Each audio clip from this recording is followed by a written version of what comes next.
everyone. Magandang buhay! Good morning to all my fellow teachers in Calinan District who are watching this live streaming, whether in the comforts of their own homes or in their respective schools for their on-site duty. I hope, ma'am and sir, that all of you are safe and in good health. Good morning as well to all our school administrators in Calinan, headed by our ever supportive and proactive district supervisor, Dr. Adeline I. Go. We are very sorry for the delay of our streaming due to reasons which are beyond our control. But our ICT experts are doing their best in order to deliver this webinar as efficiently as possible. Yes, we may have a long day ahead as we have our district rollout on the learning management system. But as what successful people always say, take each day one step at a time. And there is no better way to start any endeavor than with the blessings and guidance of our Almighty Father, whose goodness has always been our source of inspiration. May I request everyone to please pause for a while for the singing of the Philippine National Anthem, to be followed by our opening prayer.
أعوذ بالله من الشيطان الرجيم بسم الله الرحمن الرحيم فقال ربكم ادعوني أستجب لكم آمين يا رب العالمين الحمد لله رب العالمين الرحمن الرحيم مالك يوم الدين إياك نعبد وإياك نستعين اهدنا الصراط المستقيم صراط الذين أنعمت عليهم غير المغضوب عليهم ولا الضالين آمين اللهم اجمع شمل المسلمين والكريستيان واللومد في مدينة دباو وسلم دائما مجتمعنا هذا بالسلم والأمن والتقدم في بلدنا هذا آمين يا رب العالمين ربنا لا تزغ قلوبنا بعد إذ هديتنا وهب لنا من لدنك رحمة إنك أنت الوهاب ربنا إنك أنت الوهاب ربنا آتنا في الدنيا حسنة وفي الآخرة حسنة وقنا عذاب النار وصلى الله على خير خلقه سيدنا محمد وعلى آله وصحبه وسلم سبحان ربك رب العزة عما يصفون وسلام على المرسلين والحمد لله رب العالمين آمين يا رب العالمين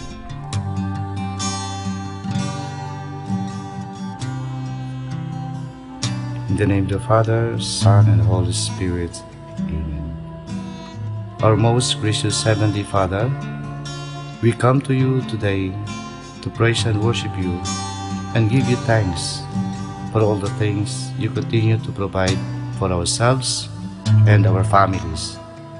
Father, we humbly ask for forgiveness for all the times we have offended you, when we forget to acknowledge your presence in the image of our brothers and sisters, and for moments we fail to be good stewards of the blessings you have given us. Continue to guide and protect each one of us, Lord, that we may always walk in the lights of your everlasting love and mercy. Grant us, Father, with your comfort in times of distress and with your strength in times of weakness. Bestow upon us your unending grace and healing, that we may in turn become instruments of gentleness and compassion to others. We ask all this in the name of your Son, our Lord Jesus Christ, with the prayer and the intercession of our Blessed Mother. Amen. Manama, mawantog ka. Warag po ko iling koy ko. O Diyos, kahibulungan ka. Busa ikaw lang ang simbahon ko. Busa ikaw lang ang alagaran ko.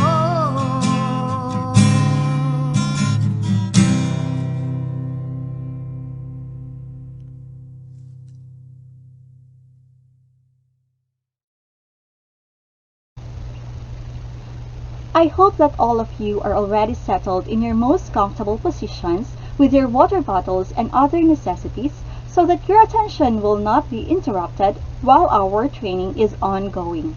I may be the one whom you can see on screen, but behind me are those dedicated and well-rounded teachers who are the real reasons in making this training possible. Thus, to introduce our training management team and the participants, let us call on our training manager, Dr. Elizabeth G. Ayag, Principal 3 of Calinan Central Elementary School. Hello everyone! What a beautiful afternoon we have today. Equally beautiful with the faces of our teachers on screen. A pleasant afternoon to everyone, especially to our school's division superintendent, Dr. Reynaldo M. Giliena, CISO 5, to our assistant schools division superintendent, Davao City, Dr. Basilio Manaay Jr., CC, and Dr. Emma E. Campo Redondo, CC, together with our very own district supervisor, Dr. Adeline Aigo of Calinan District, and to the 17 school heads of Calinan District, teachers, stakeholders, good afternoon. My task this afternoon is to present the strong management team and participants in this 5-day training on the learning management system in Calinan District. The training management team is composed of our PSTS, Dr. Adeline Aigo, the training managers, yours truly of Calinan Central Elementary School, and my partner, Ma'am Kiril M. Lagang of Lieutenant C. Villaferte Senior Elementary School. Our moderators, Edna is Espiritu of LCBSES, Ginard Grace Evangelio of Calinan Central, Lorely Mihino of LCBSES, Romilin Z. Cultiano of LCBSES, and our production broadcasting team, Alex N. Apigo of Calinan Central Elementary School, still Edna S. Espiritu of LCBSES, Ginard Grace Evangelio of Calinan Central, Maritel Bonsobri of Calinan Central, Christian Tungko of Wangan Elementary School, and Neil Tong Tico of Calinan Central, and Edgar Gagliardi of Calinan Central. Our assigned host to this 5-day seminar is Jisa Mi Banggat of LCBSES, Crismil Marie Abordahi of LCBSES, Dr. Ann Carillo of Quirino Elementary School, Lorely Mihino of LCBSES, and Melinda Incabo of Dalagdag Elementary School. Our certificates and recognition in charge: Lorly Mihino, Maribeth Lagmay, Rosil Napitan, Fee Into, and Leah Joy Constantino of Calinan Central Elementary School. Our simulators: Wangan Elementary School for modular print, Kinder, Riverside Elementary School for modular digital for grade 3, and Tamayong Elementary School online for grade 4, and Pedro Rodriguez Elementary School for blended learning.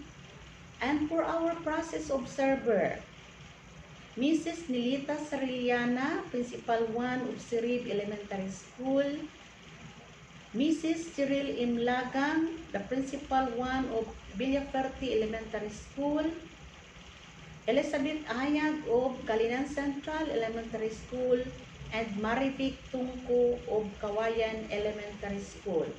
Our moderators: Idna Espirito, Ginard Evangelio, Lorely Mihino, and Romilin Voltiano. And for this, our 379 participants from the different schools of Calinan District, good luck everyone, and believing to ourselves that everything happens with a purpose. Lastly, as what Socrates said, the secret of change is to focus all of our energy not on fighting the old, but in building the new. Thank you very much, very much, and thank you, and mabuhay tayong lahat. Thank you so much for that, Ma'am Abet. At this juncture, let us hear a welcome message to be given to us by our district supervisor, Dr. Adeline I. Go. To the training team of this 5-day district rollout on Learning Management System, LMS, headed by the lead trainer, Dr. Elizabeth G. Ayag, to the school administrators of the 16 schools of Calinan District, Technical Working Group, and more importantly, to all our teacher participants of Calinan District. Ladies and gentlemen, good afternoon. First of all, I must thank the Technical Working Group headed by our District ICT Coordinator, Mr. Alex Apigo, together with the school ICT coordinators of the 16 schools for all the efforts they have exerted to make this training a successful one. It gives me great pleasure to welcome you today to this 5-day district-wide webinar focusing on the utilization of learning management system. Your active attendance to this webinar demonstrates that you fully subscribe and commit to continue the delivery of education to our clientele amidst the pandemic. We all know that education is a significant element in the life of our children, but alone it is not enough. This must be nurtured, for it is to sustain and become a part of our daily life, something that each and every teacher can count on. We must put this message carried out by all teachers and school heads into every school of Calinan District. This training is intended to help you start your journey into this school year, which is considered as the most challenging school year in the entire history of Philippine education. We all know that these are all new to us, and of course, perfect implementation is not achieved overnight. but training such as this one, combined with your dedication and hard work, will bring us closer to our goal. Thank you and mabuhay po tayong lahat. God bless us all. To explain to us the process and the importance of the training evaluation, which will be conducted at the end of each day in the whole duration of our webinar, let us have the principal of Lieutenant Cipriano Villaferte Senior Elementary School, Ma'am Cheryl M. Lagang.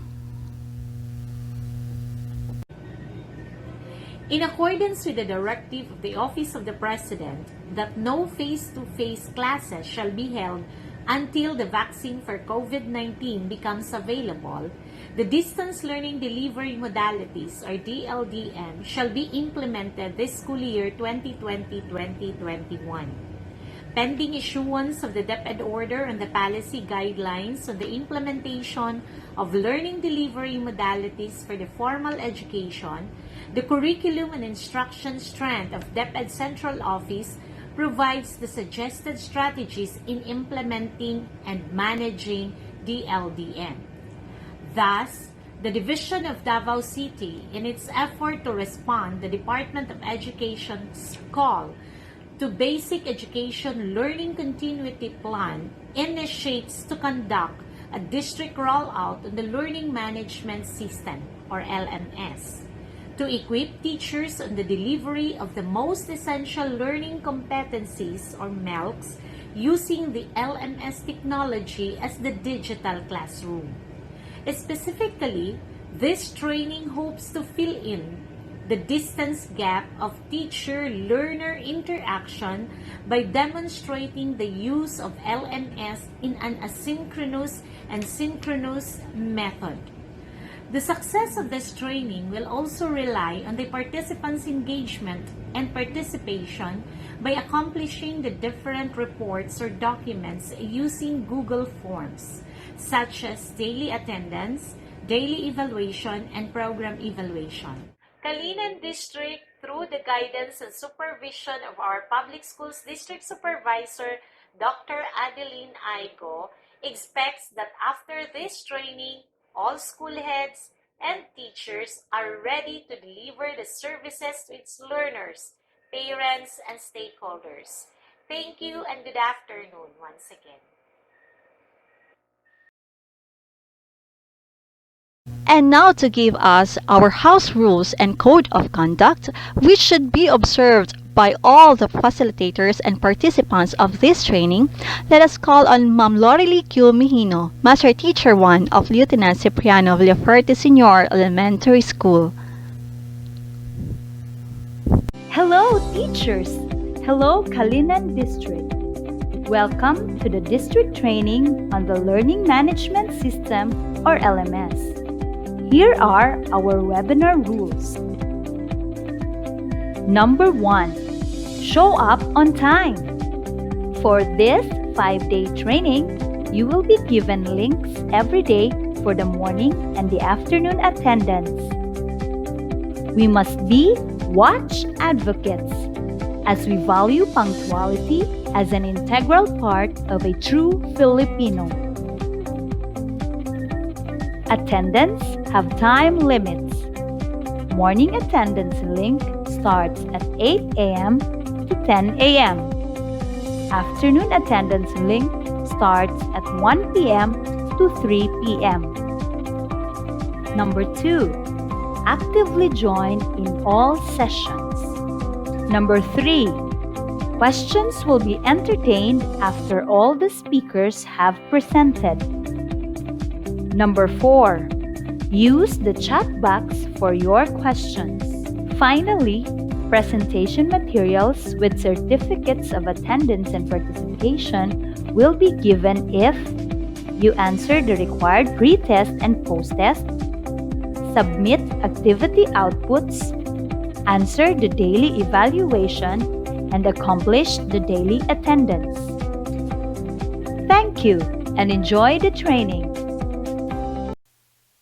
Before we proceed to our discussion proper, I would like to request our controller to please flash our attendance link on screen. So this will serve as our attendance for the first day of our webinar. And this afternoon, we're going to have another attendance for day 2. Please, fellow teachers, do not forget to fill out this attendance since this will be your only proof that you really have attended our training. And I would also like to announce that we are going to give recognitions to our top 5 watch advocates per session. So that's 5 watch advocates in the morning and another 5 in the afternoon. At the same time, we would also be posting on screen our link for our pretest. So this pretest is just for us to know what are your prior knowledge about the different topics that we will be discussing for our district rollout. So do not worry so much if you did not get a perfect score. Although I do not know if we are also going to give recognitions to our top scorers in the pretest. So everyone, let us just do our best. So while you are checking our attendance link and our pretest, I would like to announce our in charge for our management of learning for tomorrow up to Friday. So for tomorrow, August 12, our in charge will be line 4. On August 13, Thursday, our in charge will be line 2. And on August 14, Friday, our in charge will be line 1. So all the MOL in charge, please prepare a Makabayan song and energizer.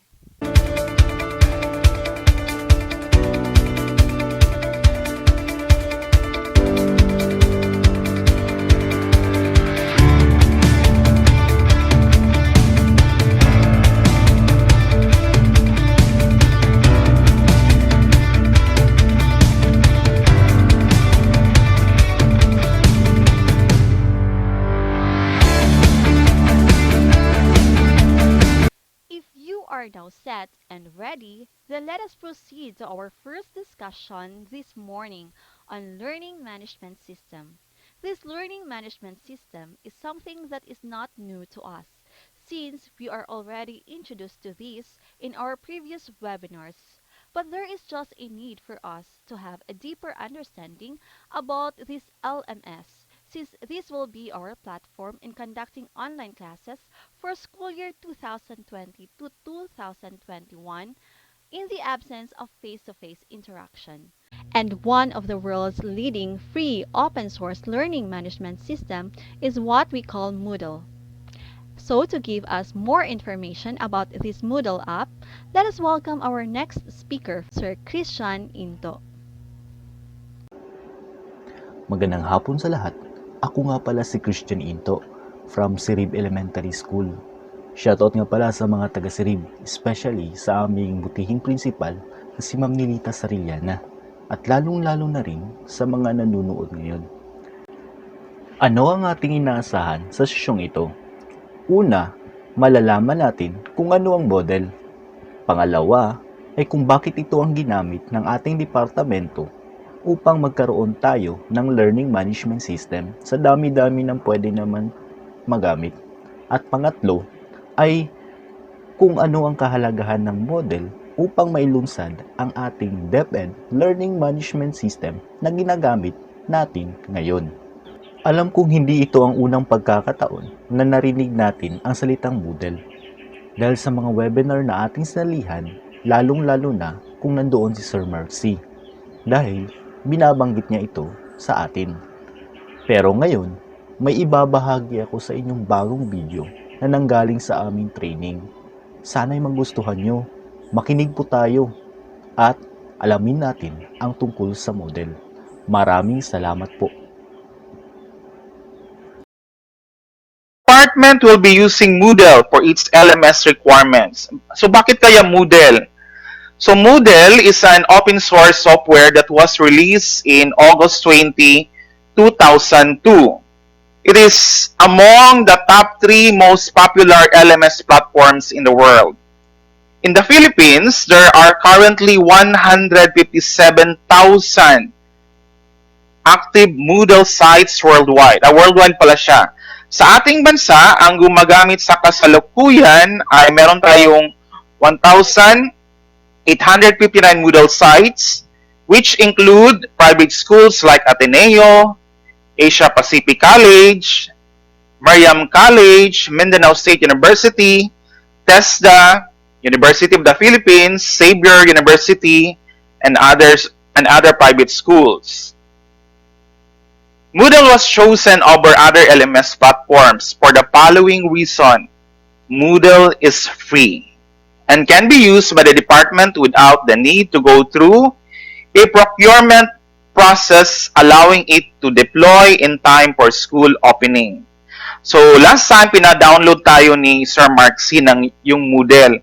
Yung Moodle na yun ay gagamitin lang natin for practice. So naka-download lang sa laptop. Yung talagang Moodle na gagamitin natin ay yung nakalagay doon sa lms.deped.gov.ph.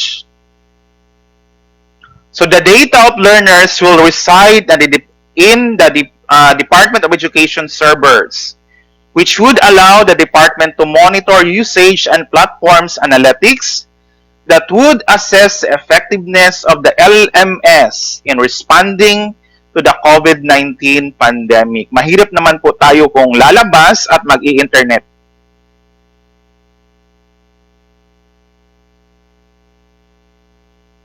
Okay. The department has internal staff who has already have expertise in Moodle. As a matter of fact, we have 315,540 teachers have already been trained on how to use Moodle for the upcoming school year. So kasali na tayo doon sa bilang na yon. The Department of Education LMS is too powerful enough to cater these 8 million teachers. So At iyon po ang mga detalye tungkol sa model. Sana may natutunan po tayo sa maikling video na aking ipinakita. Sa pagkakaintindi ko, ang model ay isang app upang gumawa ng learning management system na kung saan in-apply din ito ng ating departamento para sa ating LMS na ginagamit ngayon. Bakit ito napili?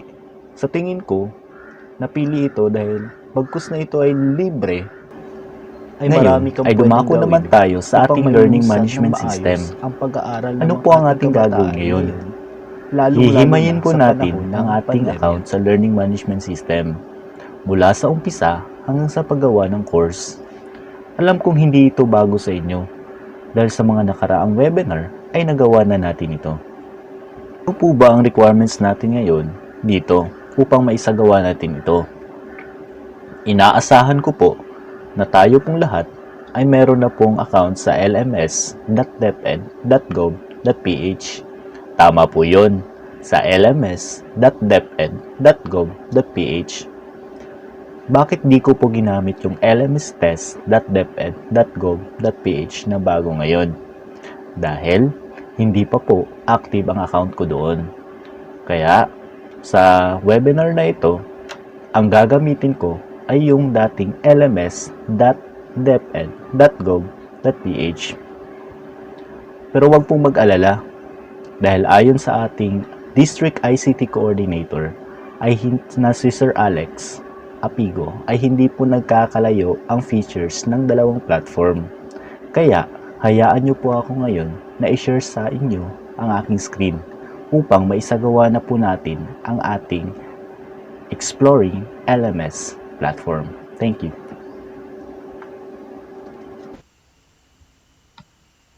Okay, nandito na po tayo sa ating screen. So, ang una nating gagawin ay hahanapin natin ang ating paboritong browser. Sa mga hindi pa nakakaalam kung ano yung web browser, maaari po yung Google Chrome, Mozilla Firefox, or Microsoft Edge. So, ang gagamitin natin ngayon ay ang Google Chrome. Click nyo lang po ito ng 2 beses. Pagkatapos, papasok na po tayo sa user interface ng Google Chrome. Ang una nyo pong gagawin dito ay pupunta po kayo sa search engine. Ika-type nyo lang po ang lms.deped.gov.ph. .ph. Tapos, hit enter. Pupunta kayo sa user interface ng Department of Education Learning Management System. Ito po ang kabuuang UI niya or user interface. Sa right side po nito, makikita po natin ang Access Platform. Sa Access Platform po ay naghahanap or humihingi po sila ng username at password. Saan po natin ito hahanapin or makukuha ang username at password? Kinakailangan po ay gagawa tayo ng account sa LMS. So, gaya ng sinabi ko kanina, I suppose or inaasahan ko na lahat tayo ay meron ng account.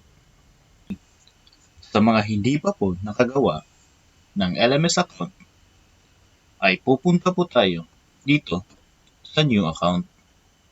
Click lang po natin ito. Dadalhin po tayo sa Department of Education registration area. Dito ay makikita kayong mga dapat pilinan upang makagawa ng LMS account. Paalala lamang po, kinakailangan lagyan nyo po ng data o datos lahat pong hinihingi nila.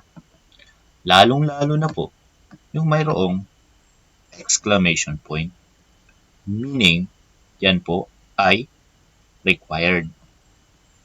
Pag hindi po natin yan nalagyan ng mga data, ay hindi po tayo makakagawa ng LMS account.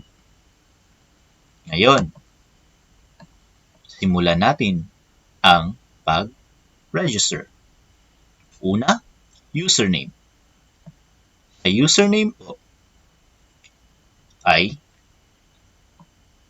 ilalagay lang po natin ang ating kumpletong pangalan. Halimbawa, Christian, imbes na space ang ilalagay after ng pangalan, ay dot po ang ilalagay natin. Pagkatapos, ilalagay po natin ang apelyido. Paalala ulit, ito ang format na gusto or required ng ating departamento or Department of Education. Kinakailangan po makita ang ating kumpletong pangalan sa username. Now, punta tayo sa password. Bago tayo maglagay ng password dito, kinakailangan basahin muna natin ang paalala sa itaas. Ayon dito, the password must have at least 8 characters, at least 1 digit, at least 1 lowercase letter, at least 1 uppercase letter, and at least 1 non-alphanumeric character, such as this symbol. Okay. So, yan po ang kailangan nating tandaan.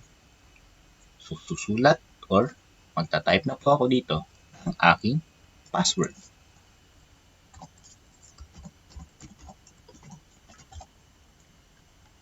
Maya-maya, pag-create nyo po ng account, pag magno-notify ito ng red, ibig sabihin, hindi po ninyo na-comply ang hindi nyo po na-comply ang hinihingi dito. So, review lamang po. Kinakailangan makumpleto natin ang hinihingi ng basic requirements sa paggawa ng password. Ngayon, dumako tayo sa more details. Dito ay kinakailangan isulat natin ang ating DepEd email account. Yan po ang oblige sa paggawa ng ating LMS account para ma-distinguish din tayo dahil para ma-distinguish tayo na tayo ay teacher. Dahil lahat ng teacher I suppose ay meron DepEd email account. Kaya simulan na natin. Type nyo lang po sa loob ng box.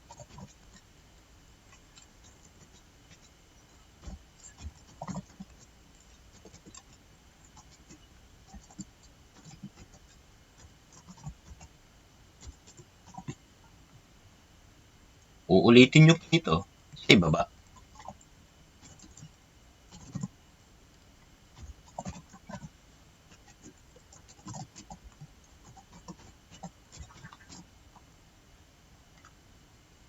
Ngayon, isusulat natin ang ating pangalan. So, dito sa first name, inaasahan or ini-encourage ng DepEd na capital letter ang isusulat natin dito sa pagsulat ng ating pangalan. Kung napapansin nyo, wala pong area dito na nakalagay middle initial. So, maaari po natin gamitin ang first name box para dito idagdag ang ating middle initial. Kagaya po dito. Lagyan nyo lang po ng space tapos lagay nyo ang middle initial nyo. Ngayon, pumunta tayo sa last name. Sulat po natin yung apelyido natin dito. Pagkatapos, scrollan tayo kaunti sa baba. Isulat po natin or itatype po natin dito ang city kung saan tayo nakatira. Tapos, country. By default, Philippines po yan. At another, mayroon po tayo dito makikitang security question. Ito po. So, i-check nyo lang po yan na magtatanong ng I'm not a robot for security purposes only. Para malaman na hindi po computer ang sumasagot dito, kundi may tao pong sumasagot. Hindi lamang po ang computer encoder. Ngayon, sometimes ay magtatanong ito. So, example, may tanong. Select all squares with bicycles. So, i-check nyo lang po yung lahat ng larawan na nandoon ang parts ng bicycle. Tapos, kung sa tingin nyo ay wala na, click verify. Yun lang po. Naka-check na po ang ating security question. So, pagkatapos niyan, review nyo ulit kung nalagyan nyo po ba ng data lahat. At pagkatapos, create my new account. Iklog yan. Hindi ko po titik ngayon dahil mayroon na po akong account sa LMS. Baka po kasi mandoble or baka hindi ako makapasok dahil same account lang po or same data lang po ang nilagay ko sa aking original na LMS account. Yun lang po.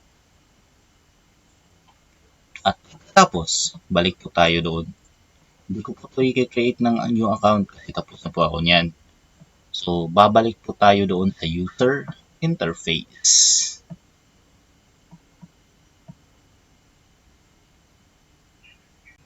Ngayon, ay handa na po tayo para pumasok sa ating LMS account. So, ilalagay lang po natin dito yung username natin.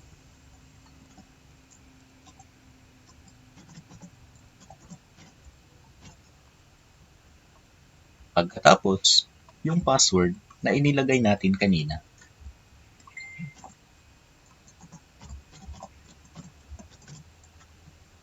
Tapos, click nyo po ang login.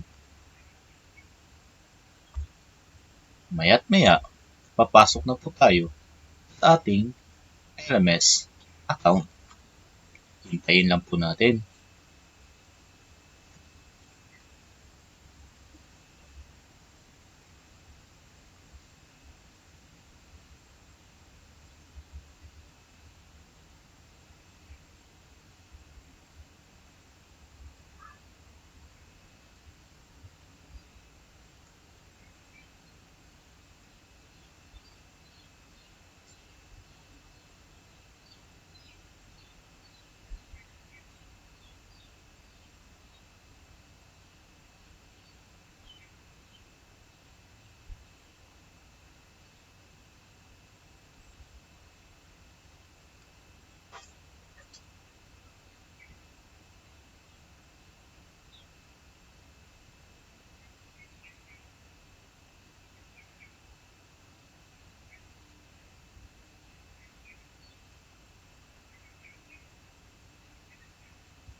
At ito na po ang user interface ng ating LMS account. Kung napapansin nyo dito, may larawan na po akong nailagay. Kasi na-edit ko na po ito. Pero originally, wala po yang larawan. So ang una-una natin gagawin pagkatapos natin makapasok sa LMS account, ay i-update po natin ang ating profile. Ilalagyan po natin ng larawan at marami pang ibang update para makumpleto natin ang ating profile sa ating account. So paano gagawin or paano tayo mag-a-update? So ang una natin gagawin, click nyo lang po itong larawan dito. Pero pag first time nyo pong pumasok, wala po yung larawan. Gray circle lang po yan. So i-click lang po natin yan. At pagkatapos, edit profile. Dito po yun. Dito po tayo pumunta sa edit profile. Click natin yan. At tuloy na po tayo maka-edit sa ating profile. So ilalagay po natin yung pangalan natin. Capital po lahat. Christian. Ilalagay din po yung email address natin. At pagkatapos,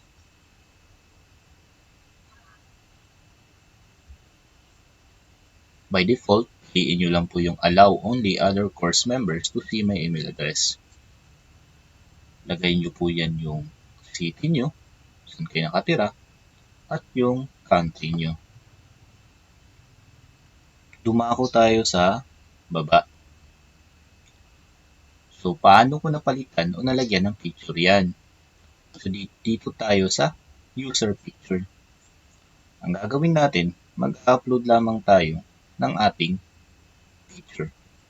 So, nare-required ng Department of Education na gagamit po tayo ng picture na formal. Kung kinakailangan, naka-uniforme at naka-ID. So, click nyo lang po itong add. Pagkatapos, upload a file lang po kayo. Dito banda, choose file, click nyo po ito. Tapos, pipili na po kayo ng picture na pipiliin nyo. Pagkatapos, pag pili nyo na po yun, click nyo po. Then, open.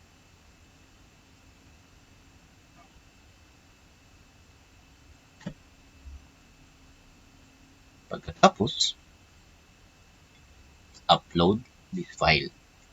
Pag na-upload nyo na po yun, ito po ang resulta malalagyan nyo na po ng picture ang inyong profile.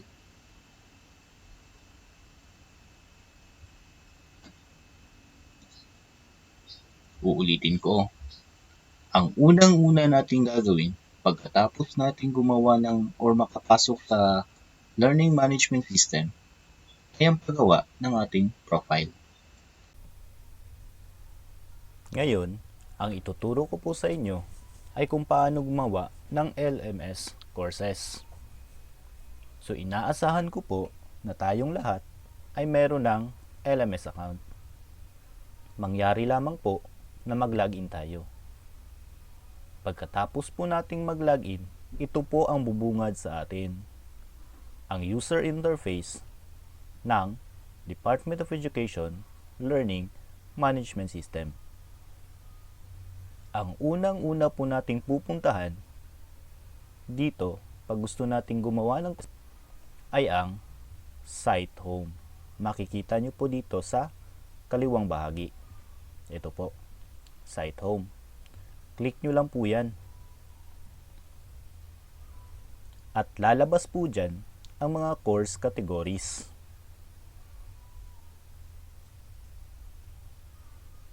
At nahahati ito sa region. Sa bawat course category, for example yung mga region, ay merong subcategory. So ito po yung flow. Under ng region ay ang ating division. Under ng division ay ang ating district, ating mga school. Halimbawa, punta po tayo sa baba. Hanapin po natin region. Davao City, Region 11.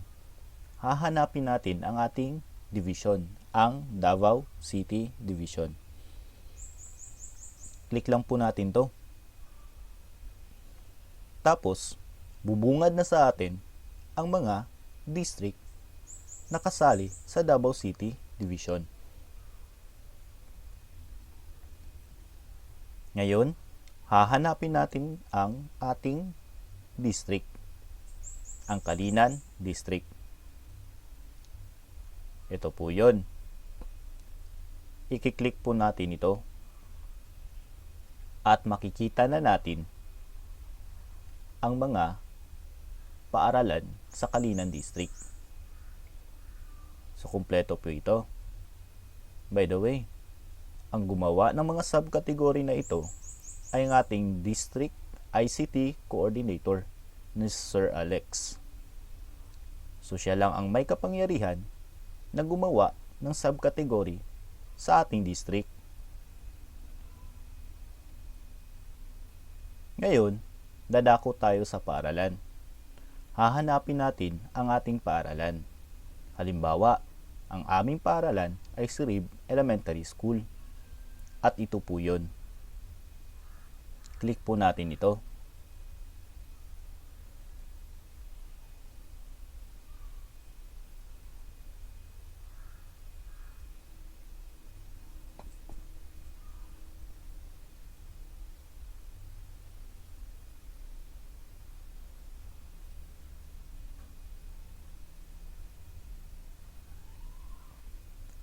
Baka sa pag-click nyo po ay hindi nyo po ito makita. Kung nagkagayon, kontakin nyo po ang inyong school ICT coordinator. Baka po hindi pa po siya nakalagay ng mga subcategories. So sa sitwasyon namin sa Sirib Elementary School, dahil ICT coordinator, ay nagawa ko na po ang mga subcategories na ito. From kindergarten to grade 6. Ulitin ko, kung hindi nyo po nakikita or nakita ito sa inyong school, ang mga subcategory na ito, ay marahil hindi pa po nakagawa ng mga subcategories at naka-assign ng rules ang ating ICT coordinator or school ICT coordinator. Dahil sila lamang po ang may kapangyarihan na gumawa ng mga subcategory sa ating school. At ang kapangyarihang iyon ay binigay din or pinermit din ng ating district school ICT coordinator na si Sir Alex Apigo. So kung hindi nyo to nakita, pag kinilike nyo ang inyong school, kontakin nyo lang po ang inyong ICT coordinator para makagawa ng subcategory at maka-assign ng rules. Okay po. Ngayon, dadako tayo kung anong grade ka. So, sa sitwasyon ko, ang grade ko po, or grade level na tinuturuan ko, ay ang 6. Ikiklik lamang natin to. Tapos, dadalhin na po tayo dyan sa ating user interface sa grade 6.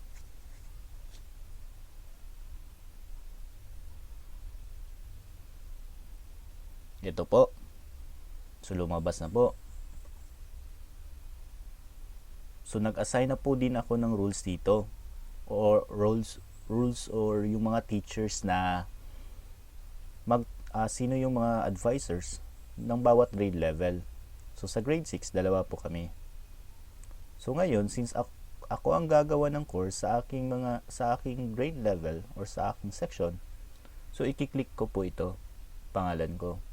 Huwag muna kayong gumawa ng course dito. Kasi, baka magkarambol dahil dalawa kayo ang pwedeng makagawa ng course dyan. So, pumunta po tayo doon sa ating pangalan at doon po tayo gagawa ng ating course. Click nyo lang pong pangalan nyo.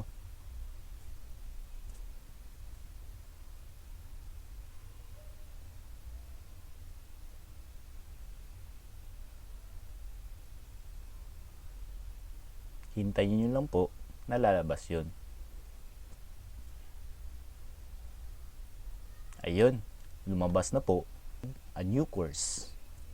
So, dito na part na po tayo gagawa ng ating courses sa ating grade level na tinuruan.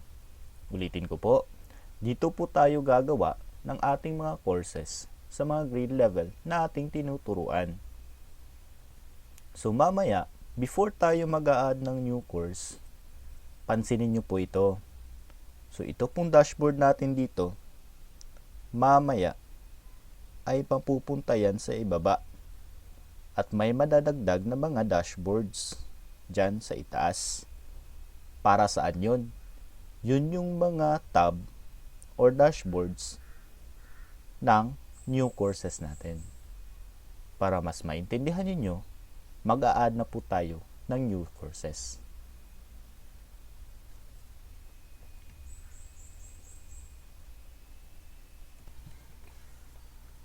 Uulitin ko po.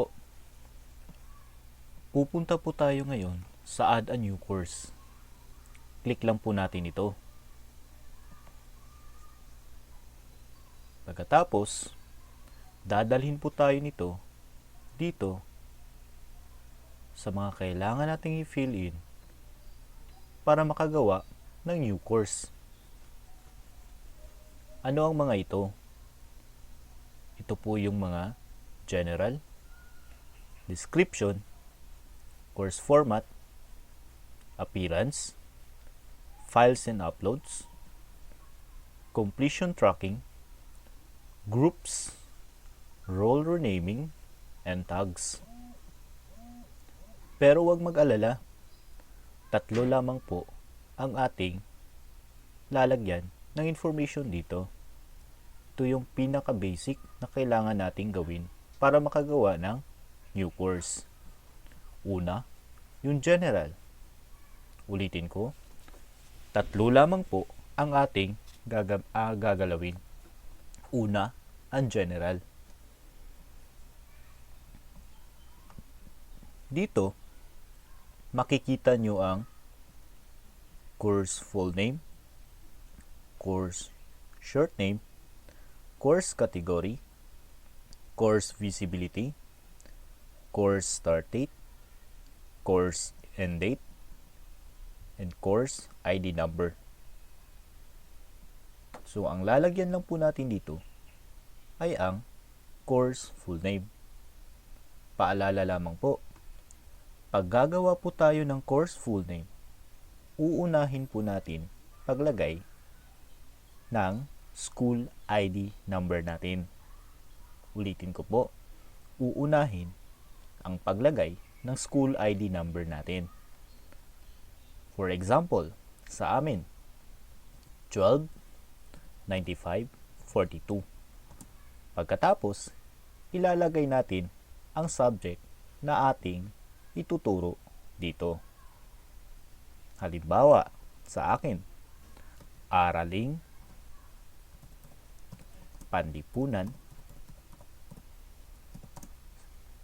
4. Ganyan lang po kadali. Now, pumunta po tayo sa course short name. So, kagaya sa course full name, iiklian lang po natin yan.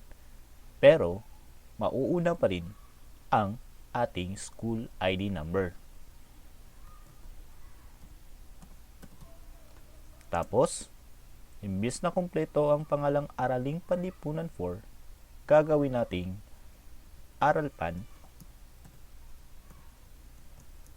4. Kung Filipino naman, di Filipino Phil.4. Kayo na bahala. Or sa inyo na yon.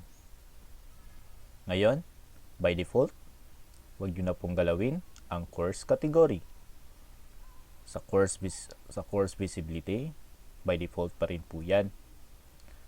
Dito tayo mag-change sa course start date. Ang course start date po natin ay August. Magsa-start po tayo August 24. So, papalitan po natin yung start date ng 24, 2020. Huwag nyo na po lagyan ng time. Course end date po natin, ipapalitan po natin to ng April. At pwede nyo ilagay ang 30. Tapos, sa course ID number, okay lang pong wala kayong ilalagay dyan. Nakasunod po ba? Ulitin ko. Dito sa general, ang pinaka-importanting mailagay natin ay ang course full name at ang course short name. Dahil ito po ay required para makagawa po tayo ng ating new course. Sunod, punta po tayo dito sa description. Sa description po, ay humihingi po ito ng course summary. Saan po natin ito makikita? Maaari po natin itong makita sa ating mga curriculum guide, yung course description ng ating subject.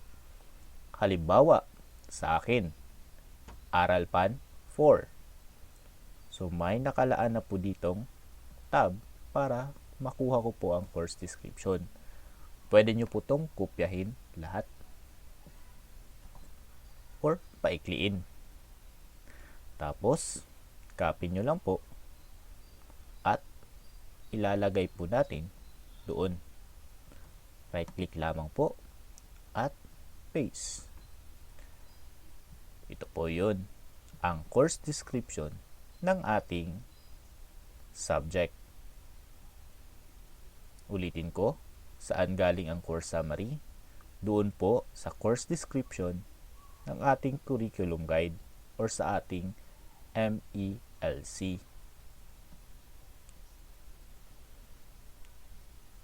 Continue na po tayo. Punta po tayo sa course summary files. Dito sa course summary files, parang ito po ay cover page ng inyong course. So, pandagdag bungad po ito para maganyak ang estudyante sa pag-aaral. So, pwede kayong mag-download sa Google ng course cover page or kayo ang gagawa. Pero sa sitwasyon ko, ay nag-download ako lang sa Google, pagkatapos ay inedit ko lang ng kaunti. Tapos, i-upload ko na po dito. So, mag-a-add po ako. Click ko po yung add Ulitin ko. Click ko po itong add files para maka-download po tayo or maka-upload po tayo ng files. Upload file. Dito sa tab natin, piliin na lang natin yung upload file. Then, choose a file. Click natin ang choose a file at pipili po tayo sa ating directory. So, ito po yon sa akin. I-upload ko na po ito. Pagkatapos, upload this file. Hintayin lang po natin.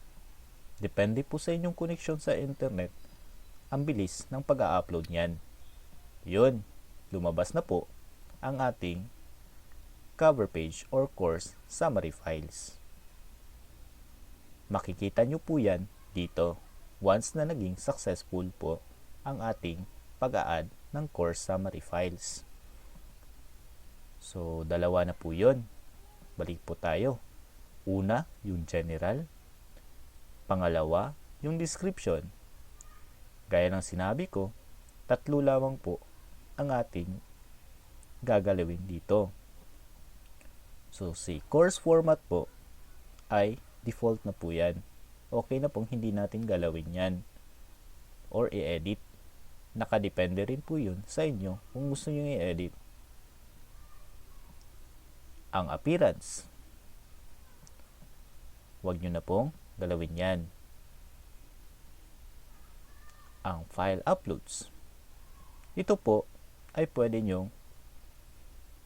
kayong mamili ng kung hanggang ilang size ang pwedeng i-upload ng mga bata sa course na ginawa nyo. So, suggestion po, since may mga file size na nakalagay dito, so piliin nyo na rin po yung may pinakamaraming file size, yung 1 gig. Pagkatapos nyan, huwag nyo na po itong galawin. So, okay na po yun. Review nyo lamang po yung ginagawa nyo. Tingnan nyo po.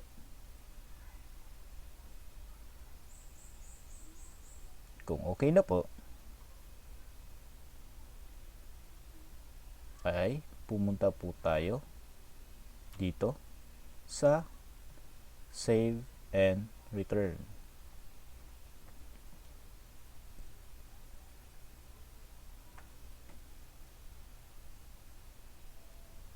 Hintayin po natin ang paglo-loading niya. So, after nun, masisave na po yung ating ginagawa.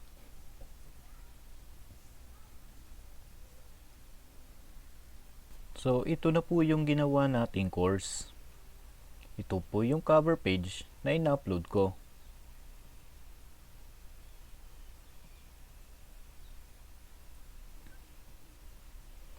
At ito po yung course description na kinopy-paste ko. Sa napapansin nyo, ito po yung title or course name natin na ginawa natin kanina. Ngayon, para ma-access ito, ay pumunta po tayo sa pinakababa nito. At may makikita tayong access. Ulitin ko, may makikita kayong access. Itong add a new course, kung gusto nyong magdagdag ng subject na tinuturuan nyo. Ulitin nyo lang po yung ginawa natin kanina. Ang iibahin nyo lang po doon ay ang course name. Ngayon, pupunta na tayo or i-access na natin ang ating course na ginawa.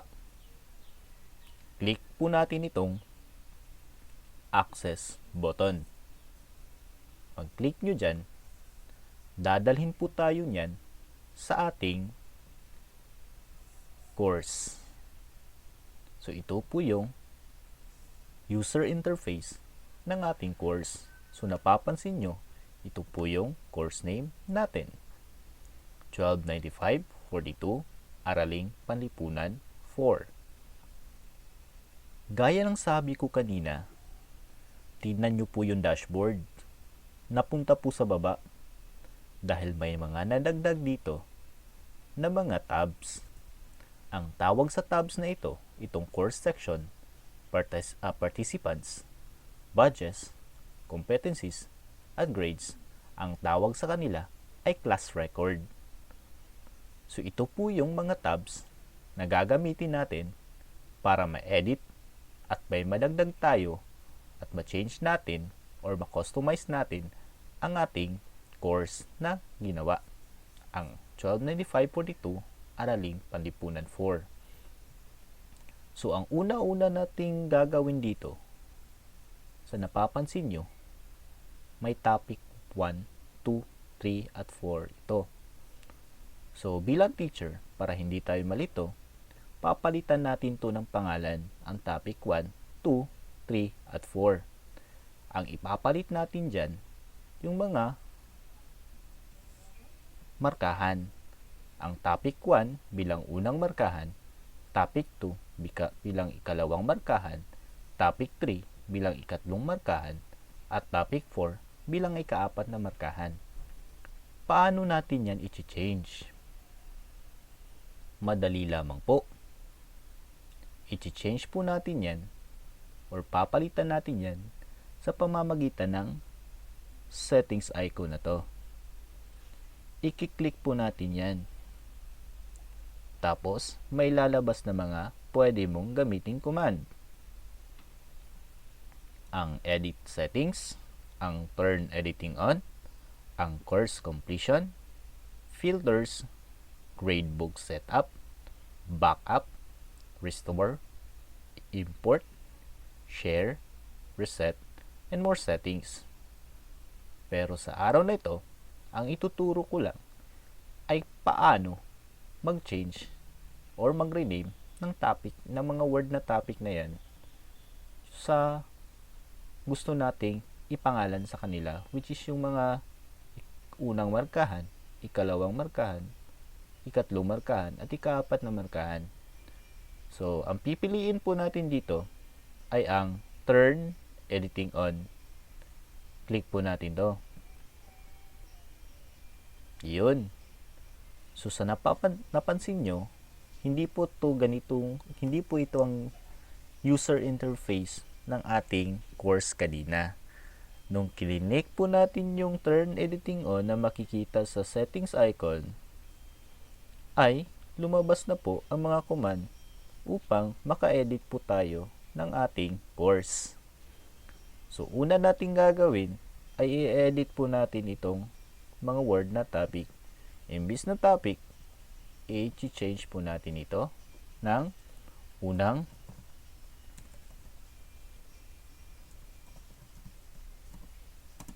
markahan. Itong topic 2 bilang,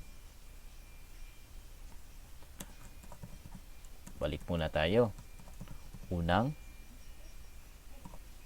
markahan. So, may nakalagay dito na escape to cancel, enter when finish. So, gusto natin itong mailagay, kaya i-enter lang po natin. Ayun, unang markahan. Pangalawa, ang topic 2 bilang ikalawang markahan.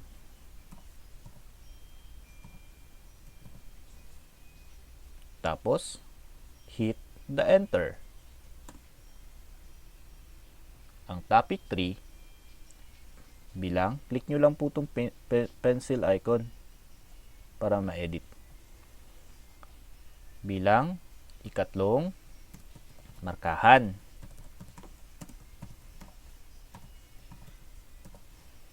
Tapos, hit enter. Ngayon, panghuli, ang topic 4 bilang ikaapat na markahan o fourth periodical. Kaapat na markahan. Tapos, enter. Yun po. So, from topic 1 hanggang topic 4, ay na-change na po natin ito sa unang markahan hanggang ika-4 na markahan. Ganun lang po kung paano gumawa ng ating or paano i-rename ang mga topics. At ngayon, para hindi malito ang mga kabataan or ang ating mga estudyante sa mga markahan na ating inilagay, may features po ang learning management system na pwede nating i-hide ang mga hindi pa kailangan ipakita. So sa pagkakataong ito, ang ayaw nating makita ng mga estudyante ay ang laman ng ikalawang markahan, ikatlong markahan, at ika-4 na markahan. Kaya, pwede natin tong i-hide. Dito po sa ikalawang markahan, sa right side niya po, may makikita po kayong edit. I-click nyo lang po itong edit. Tapos, may nakasulat dyan, edit topic, highlight, hide topic, or delete topic. Ang pipiliin po natin dito para hindi siya makita ng ating mga estudyante is i-hide po natin ito, hide topic. So, after pong masuccessful na po ang pag-hide niya, ay may makikita po tayo ditong hidden from students. So ngayon, kagaya ng ginawa natin sa ikalawang markahan na ayaw nating makita ng mga estudyante kasi nga nasa unang markahan pa tayo at para maiwasan ang kanilang pagkalito, gayahin po natin ang ginawa natin sa ikalawang markahan sa mga natirang dalawa. So dito, sa ikatlong markahan, click edit ulit. Then, piliin ang hide topic. Tingnan sa kaliwa, kung may na-hidden from students na, okay na po yan. Punta po tayo sa ika-4 na markahan. Piliin ulit natin ang edit. Hide topic. Tingnan sa kaliwa, hidden from students. Okay na po yan. Para masigurado nating hindi po nakikita ng estudyante yan, pwede po tayong mag-switch ng ating rules. Ulitin ko, pwede po tayong mag-switch ng ating rules. So, paano mag-switch? Click nyo po itong inyong profile pic dito. May arrow po dyan, i-click nyo lang po yan. Ulitin ko, i-click nyo po yung arrow katabi ng inyong profile picture. Tapos, may nakalagay dyan. Name ninyo, dashboard, profile, grades, message, preferences, logout. Ang pipiliin nyo po ay switch rule 2. Ulitin ko, ang pipiliin nyo po ay ang switch rule 2. Click nyo po yan. At papipiliin po tayo ng learning management system kung anong gusto nating role. So para lang makikita natin kung nakikita nga ba hindi nga ba ma-open o hindi nga ba makikita ng estudyante ang hinide natin, ay click natin yung student para as a student tayo. So ito po ang makikita ng estudyante pagkatapos nyo pong i-click yun. So ang nakikita lamang niya na topic or na topic ay ang unang markahan. Nakalagay po dito, ikalawang markahan is not available. Ikatlo at ika-4 also is not available. Kasi hinide po natin yun. Pagkatapos po ng unang markahan at pagdating ng ikalawang markahan, pwede na po natin yun nating i-unhide at makikita na po yun dito. Ngayon, ito po ang user interface ng ating mag-aaral. Unang markahan lang po ang kanya makikita. balik po tayo sa ating role bilang teacher. Paano? Punta lang po tayo dito ulit sa ating profile picture. Click po natin yung arrow na katabi niya. Tapos, punta tayo sa pinakababa at i-click ang return to my normal role. Pag-click nyo dyan, hindi na po kayo as a student but as a teacher.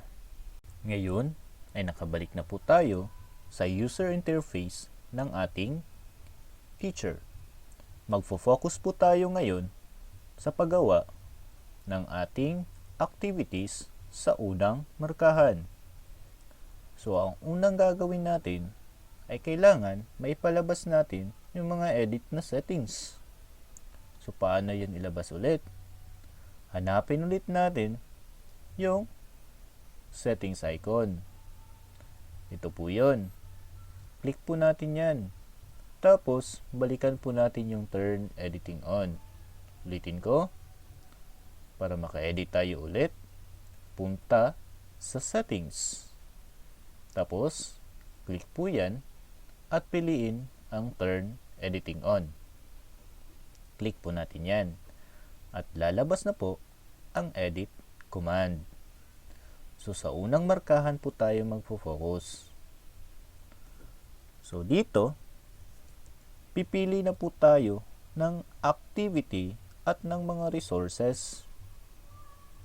Ulitin ko, pipili po tayo ng activity at ng resources na makikita dito. I-click nyo lang po ang add an activity or resource. Click po natin yan. Ayun. Dito po, sa left side natin, makikita po natin ang mga activities. At sa right side po natin, ang description ng bawat activities para maintindihan po natin kung ano or para saan ang activities na yan. So, babasahin ko po yung activities na nakalagay dito. First activity, ang assignment. Next, big blue button. Chat, choice, custom certificate, database, external tool, feedback, forum, glossary, interactive content, lesson, quiz, score package, survey, wiki, workshop. Yan po lahat ang available na activity features ng learning management system. Ngayon, dumako tayo sa resources. So, ang resources po natin ay ang mga sumusunod. Una, book. Sunod, file, folder, IMS content or LMS content package, label, page, at URL. Huwag pong mag-alala. May description po nakalagay dyan kung para saan yan. Madali lang pong maintindihan.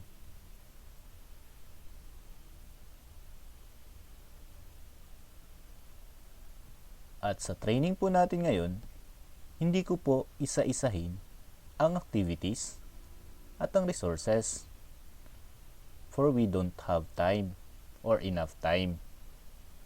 Huwag mag-alala.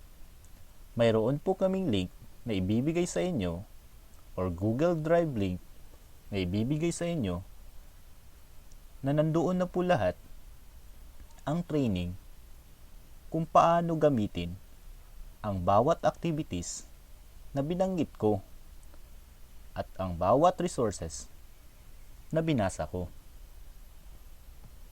Some of it ang gagamitin natin ngayon.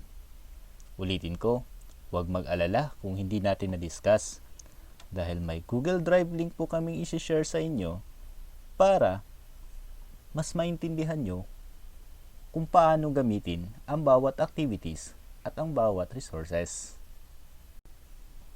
Ngayon, nandito na po tayo or uumpisahan na po natin ang pag-a-add ng activity o resource sa ating unang markahan.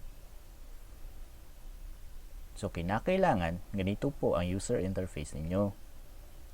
So, pag hindi po ganito, ibig sabihin, naka-turn off po ang editing ninyo. So, kailangan ito-turn on nyo po yun. Hanapin nyo lang sa taas yung settings icon, yung parang gears dito. Pagkatapos, click nyo po yan. Hit the turn editing on. Once na na-click nyo na po ang turn editing on, magiging ganito na po ang interface natin. Makikita nyo na ang edit at ang add an activity o resource. So, ang pakikialaman lang natin ngayon ay ang unang markahan. Click add an activity or resource. Ngayon, ang pipiliin po natin dito ay ang label.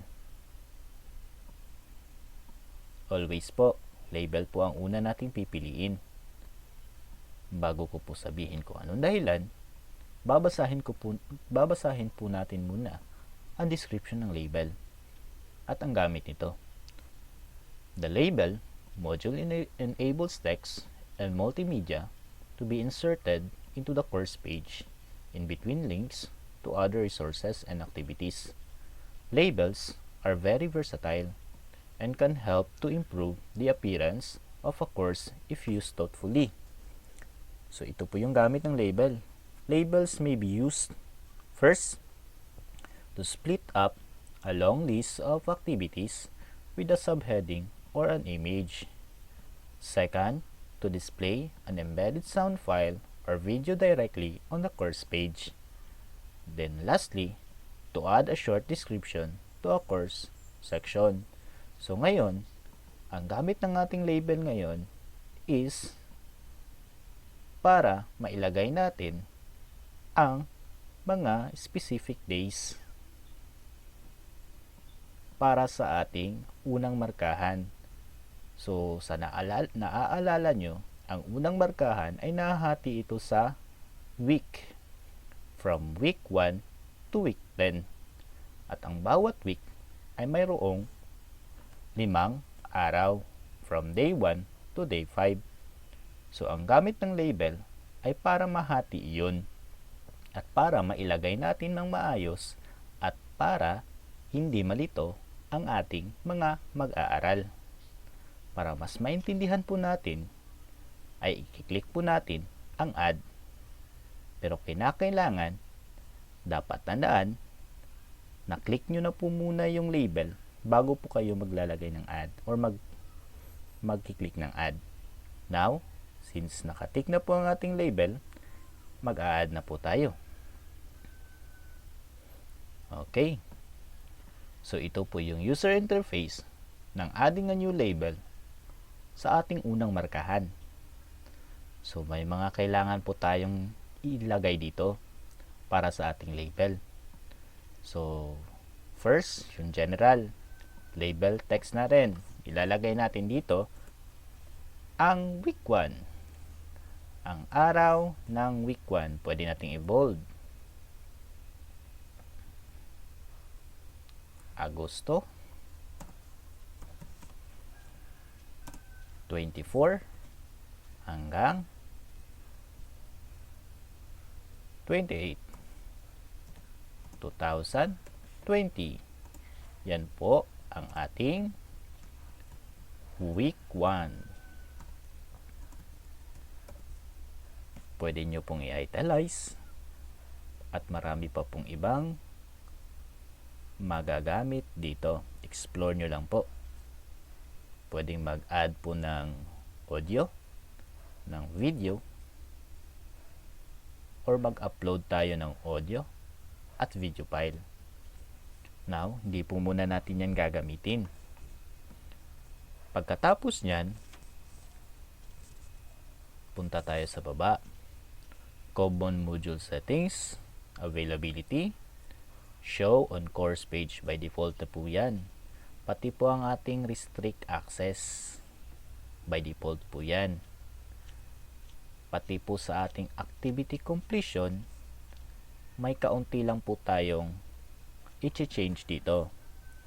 Pwede nyo pong ilagay ang students can manually mark the activity as completed. Pwede nilang i-check, sila ang mag-check na tapos na nila makita ito. Or pwede nyo ring ilagay ang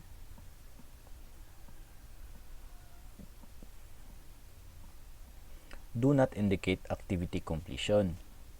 Pero by default, gagamitin po natin ang students can manually mark the activity as completed. Then, wag nyo na pong pakialaman ng tags at competencies. Then, after that one, review nyo po. So, sa napapansin nyo, ang nilagay lang natin talaga dito or pinakialaman natin dito ay ang label text. Magsisimula po sa date, range ng week 1 at naglagay po tayo ng salitang week 1. Tapos, punta po tayo sa baba at save and return to course. Ulitin ko, save and return to course. Click. Pagkatapos nyan, makikita na po ninyo ang label natin sa week 1. Ngayon, ay handa na po tayo maglagay ng specific day sa araw, sa week na iyan. Ulitin ko, handa na po tayong maglagay ng specific day sa week na iyan, ang week 1 from August to 24 to 28, 2020. Ngayon, ang gagawin lang natin ay mag-a-add tayo ng activity o resource. Ulit. Pagkatapos, punta tayo ulit sa resources at piliin natin ang file. Pero, nakadepende po yun sa creativity ninyo kung ano ang gusto nyong gamitin dito. Pero sa ating training ngayon, ang gagamitin ko muna ay yung nasa resource file. So, i-click po natin ang resource at pagkatapos, click natin ang add. Pagkatapos natin i-click ang file, click nyo po ang add. Nandito na po tayo sa adding a new file sa unang markahan natin na interface. So, sa napapansin nyo dito, may mga dapat tayong lagyan. Yung general, appearance, common module settings, restrict access, activity completion, tags, at competencies. But don't worry, di po yan lahat ang ating i-change. May iba po dyan o karamihan po dyan ay by default pa rin. Now, simulan natin sa general. Ang general po, ang ilalagay po natin sa general name or sa name po natin ng ating file is yung specific day ng ating week 1. So, ito na po yung first lesson or topic natin sa week 1. So, ang ilalagay po natin dito ay yung date, Agosto,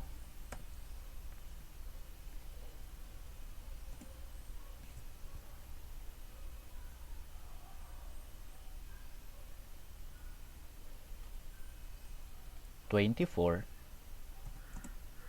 2020. Pagkatapos, lalagyan po natin ng description. Pwede po kayong mag-attach ng file. Pero ngayon, isusulat muna natin yung description natin ngayon. So, ito po yung akin.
At yun po, ito po ang description na aking nagawa. Para mas interactive ang ating description ay pwede nating dagdagan ng video file or audio file. Ngayon, ang pipiliin ko ay ang audio file. Click nyo po ang audio, ulitin ko po. Click nyo po ang audio file, itong record audio na may mic na icon. Tapos, drag lang po nyo sa taas para makita nyo po ang babasahin nyo. At start recording. Okay. Nagagalak akong makasama kayo sa araw na ito. Dahil kahit may pandemya, ay gumawa pa rin kayo ng paraan upang makapag-aral. Husayan po natin ang ating pag-aaral sa bawat activity. Upang magabayan kayo ng maayos, ay paki-download na lamang ng file na makikita ninyo sa description. Napapaloob dyan ang self-learning modules sa asignaturang ito. Ako nga pala si Sir Christian Into bilang inyong guro sa asignaturang ito. Maraming salamat at enjoy learning! Pagkatapos nun, stop recording at pakinggan po ang ating ginawa.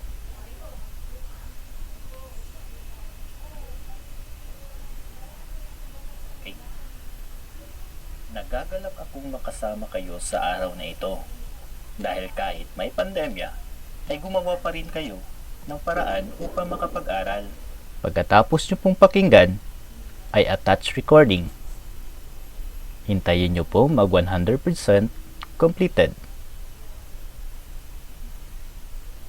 Ayun. At, yun na po.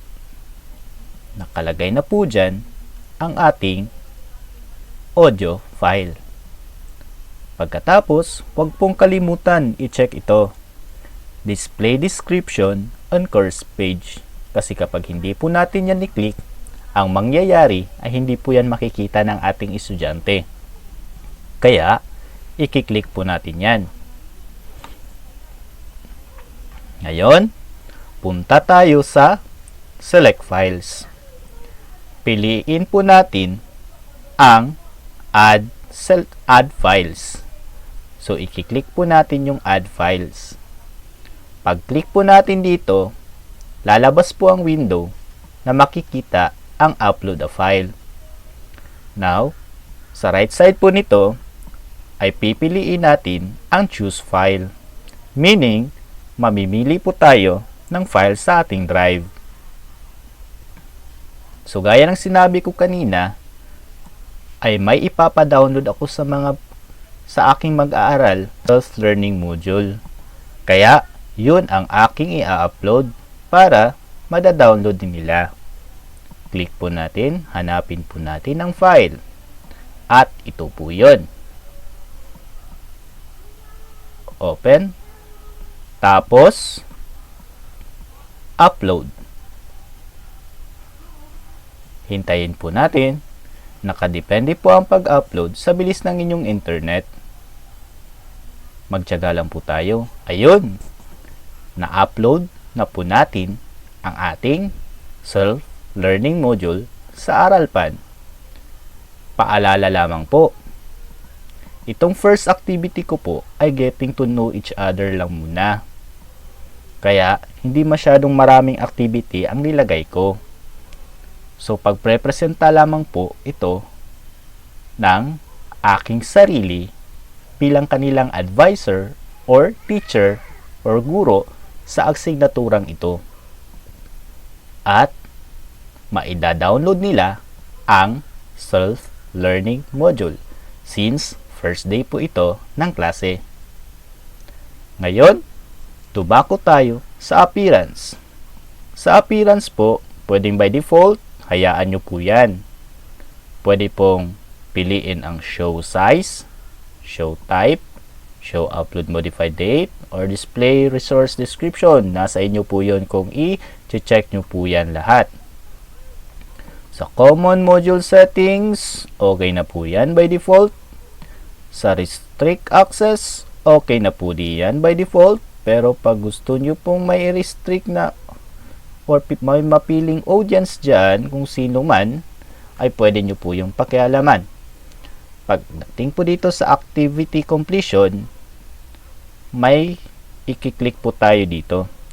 So, students can manually mark the activity as completed. Yan po ang default. So, maaari pong i-check ng estudyante na tapos na sila sa iyong first na activity. Pero, we suggest na pipiliin natin ang show activity as complete when conditions are met. Yun. Yan po ang pipiliin natin. Pagkatapos, i-check nyo po ang require view. Student must view this activity to complete it. So, dapat ma-open mo na at ma-download mo na ng estudyante bago makalagay doon na natapos nila ang activity. Kasi, kapag ang pinili nyo, yung do not indicate or students can manually mark the activity as completed, maaari nila itong i-check kahit hindi po nila iyon in-open. Expect completed on, by default, huwag nyo pong i-enable. Kasi kawawa naman ang estudyante na hindi makakapasok dun sa araw na iyon kung yung day lang na iyon ang ilalagay mo. So, dapat open date lang po. So, sa tags tayo, huwag nyo na po yung pakialaman. Sa competency rin, by default also. Ngayon, ay i-review natin ang ating ginawang activity.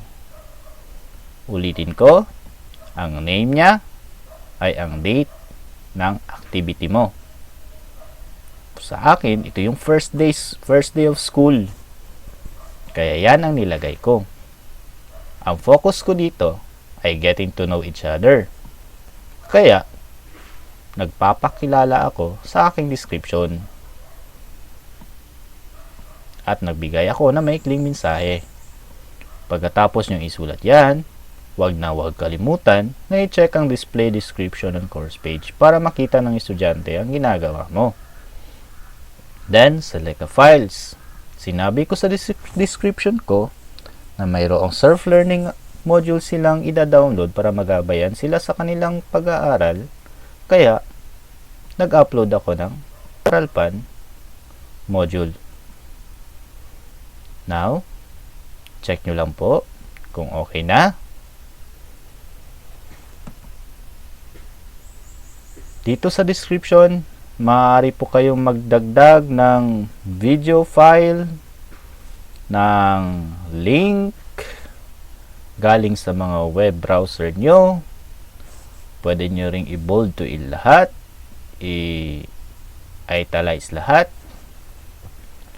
at marami pang ibang pwedeng gawin. Okay? So ito po ang focus ko sa first day, getting to know each other.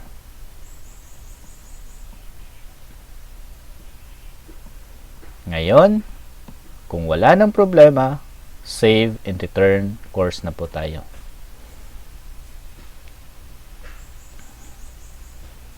Ayun. Ito na po ang ating unang markahan. Tanggalin lang po natin yung turn off lang po natin para mas malinis tingnan. Turn off editing muna para mas malinis tingnan. Ayun. So, sa unang markahan, naglagay tayo ng label ng Agosto 24 to 28, 2020 or 2020 week 1. Sa loob niyan ay ang specific date. Mag-a-add lamang tayo ng file. So, nandito po ang ating nilagay na description. Pag hindi nyo po chinek yung checkbox sa baba ng description, hindi po yan makikita. Kaya, basahin muna natin. So, ito po yun. At pakinggan natin ang ating ginawang description.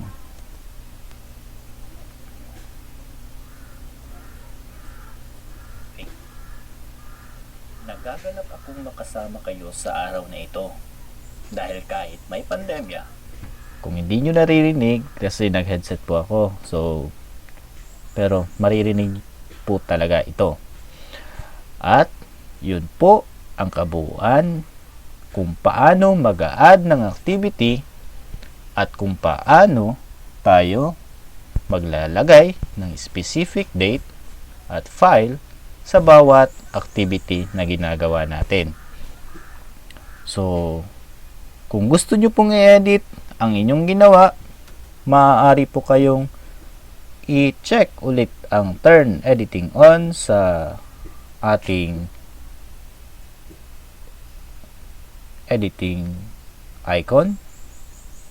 Pagkatapos, ayun, pwede na nating i-edit ang ating ginawa. Click nyo lang po itong edit at edit settings. Ayun, pwede na po nating i-edit ulit. At kung okay na, save and return to course.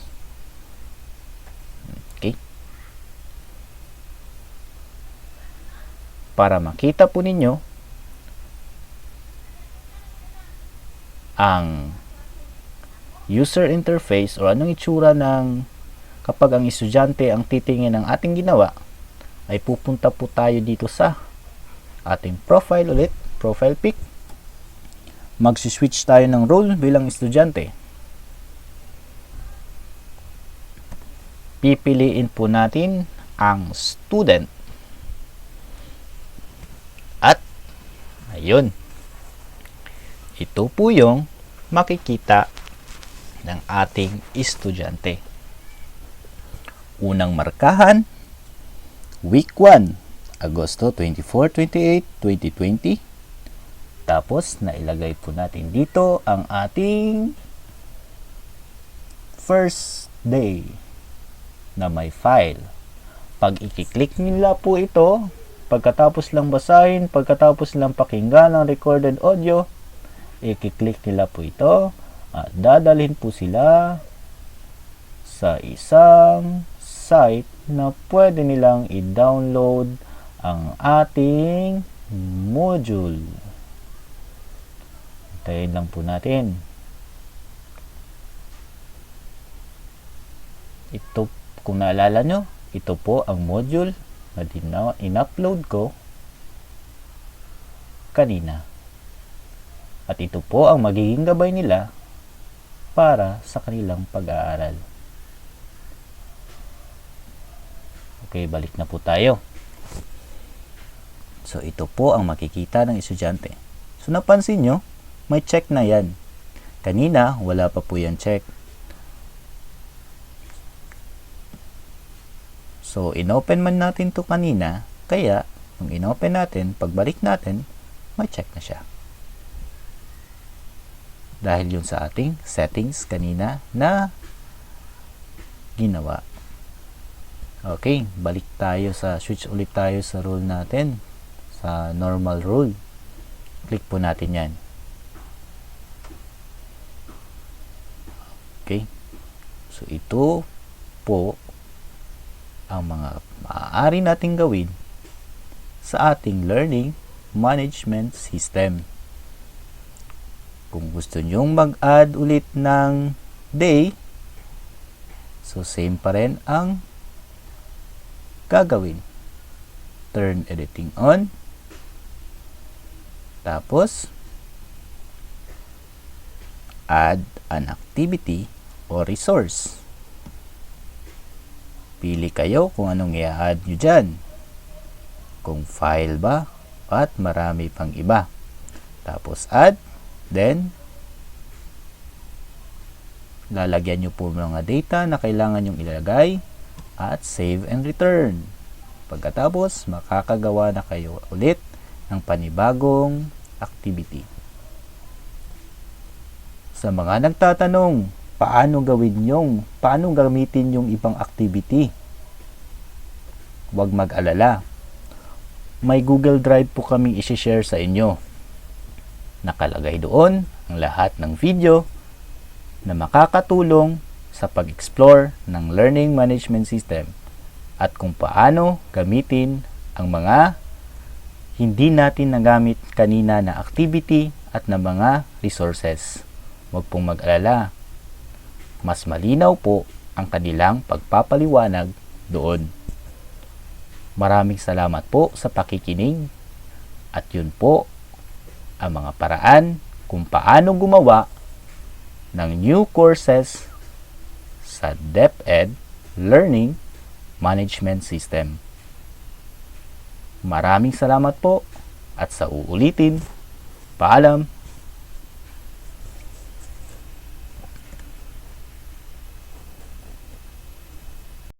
So our next discussion has something to do in our profession as teachers.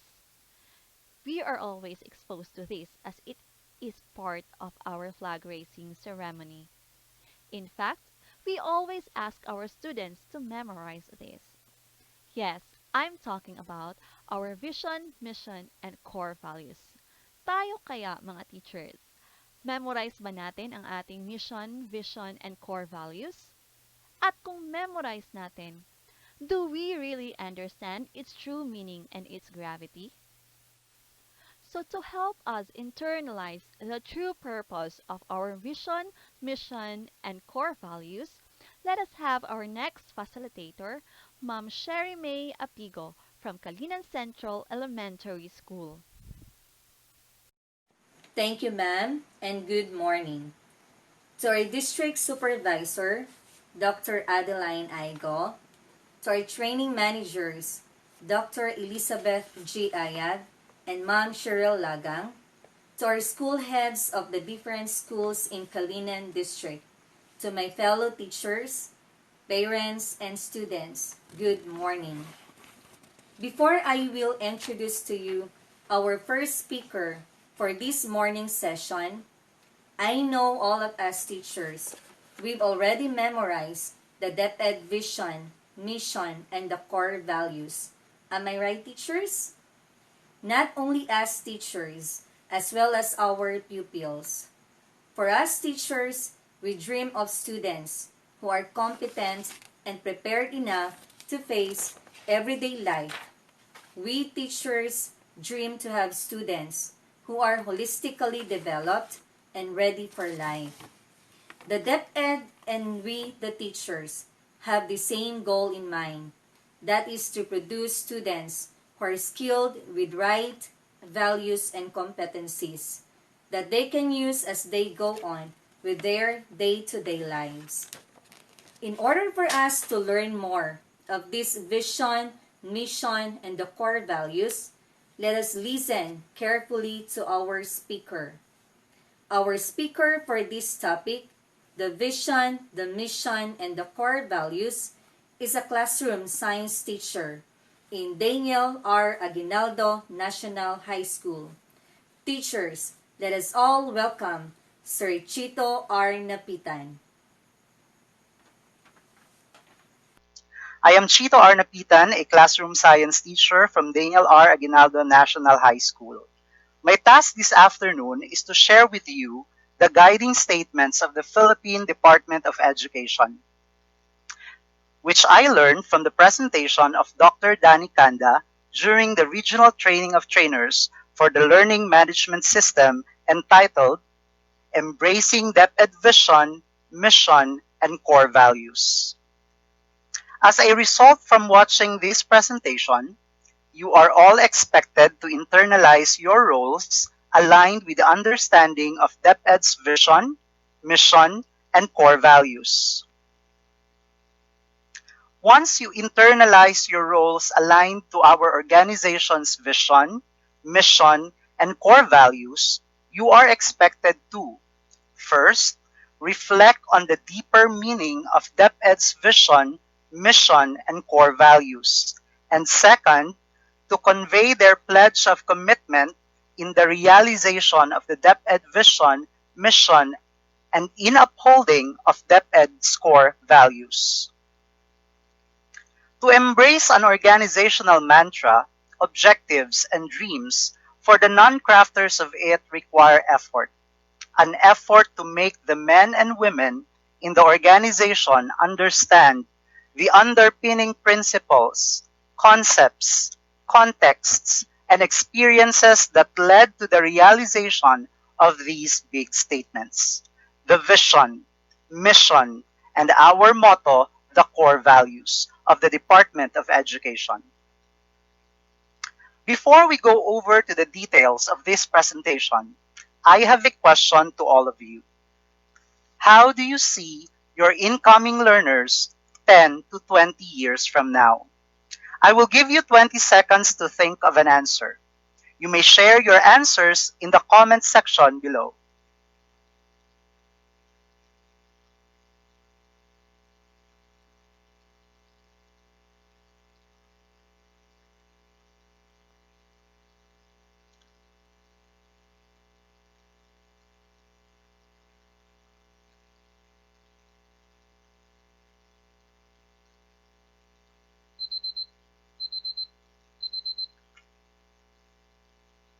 All right. Thank you for thinking with me. Therefore, I have prepared possible statements to answer the query. Some of you may answer like, they are successful in their chosen careers. Others thought that their learners realize their ambitions in life. Many might add that these learners will become productive citizens of the country. The majority of you might consider that these children will become responsible individuals. And a number of you may have thought that they are good parents to their children, and I know that there are more ideas with you. As teachers, we have these thoughts when we face our learners at the beginning of the school year, in the middle of it, or even during their completion and graduation. We even think about it even during this pandemic. We have a strong desire to see them as such, for their success is our success too. Therefore, I would like to congratulate the teachers of Davao City for producing such people. Let us not be intimidated when our former learners are successful or richer than us. Instead, We should be grateful, for they have realized their dreams when they are still dreaming inside your classroom. You too have a personal vision for yourself in your career, family life, and even in your personal and financial life. Therefore, what it takes for dreams to be achieved. First, clarity of dream and vision. Clarity about your dreams is the single most important step to success. Successful people and organizations walk their talks. They don't give theories that don't work. They have clarity into their dreams and insight into their direction. Second, clear strategy. People or organization with clear dream and vision does not only stick to the idea but write strategies, specific plans, and procedures to realize the dream. They are careful in thinking of these strategies. Third, aligned activities. When the strategies are laid out and plans are in place, series of activities and programs will be tested if that will work or won't work to reach that dream. Result-oriented activities are important to motivate a person or an organization to realize a vision. And fourth, clear understanding of roles. This is very important in an organization, especially in DepEd. An organization must have a clear job and authority description to avoid overlapping of roles and must consider that all workers in the organization are contributors to success. When people are empowered and valued, their roles are not only clear to them, but will contribute more beyond expectations. Now let's begin to look closer into our DepEd's vision, mission, and core values. Let us read our DepEd vision. We dream of Filipinos who passionately love their country and whose values and competencies enable them to realize their full potential and contribute meaningfully to building the nation. As a learner-centered public institution, the Department of Education continuously improves itself to better serve its stakeholders. Let's ponder on these questions. First, while reciting, what were you thinking of? Second, were you visualizing for the school heads? How about for yourself as teachers? And how about your learners? What or where will they be 5, 10, 20 years from now? What will your contribution be as an instructional leader towards the realization of the DepEd vision? Now let's take a closer look. We dream of Filipinos. Our vision is more than just the end goal of a plan. It is a dream, a wish, a prayer, what we fervently hope for and what we diligently work towards.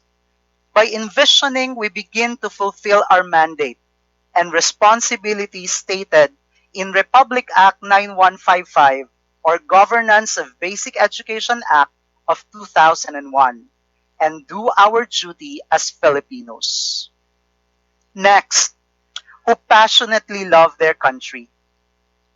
We want to develop learners who are true citizens and patriots, who have a strong desire to serve their country and work for its betterment. I have another question. In what ways can our learners show nationalism?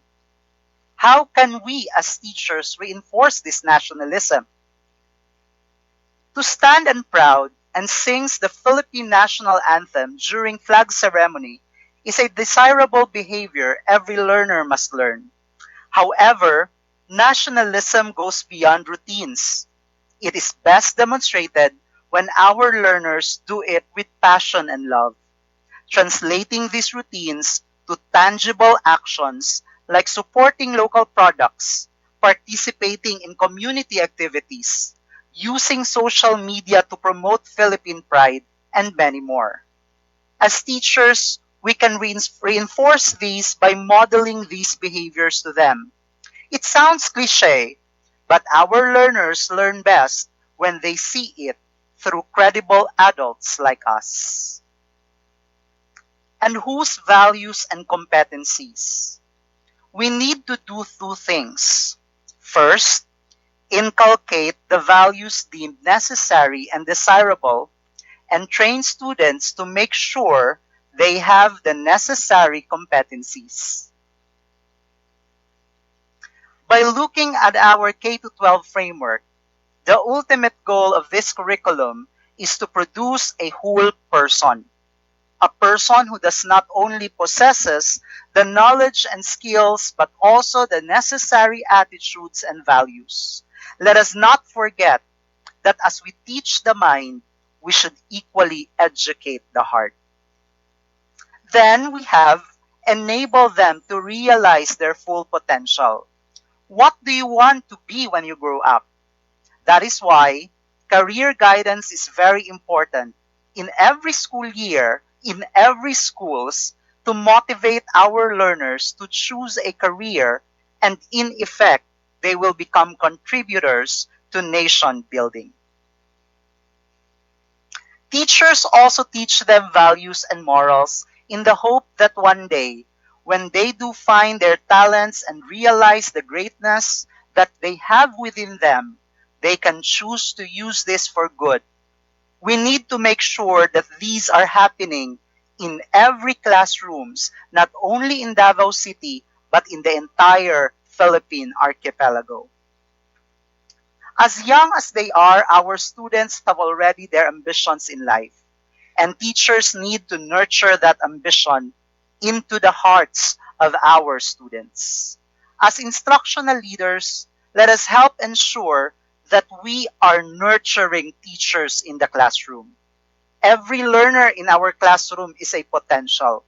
It is our responsibility to nurture that gift, to believe in them so that they will believe in themselves. Just like the trend right now, that many people are into plants.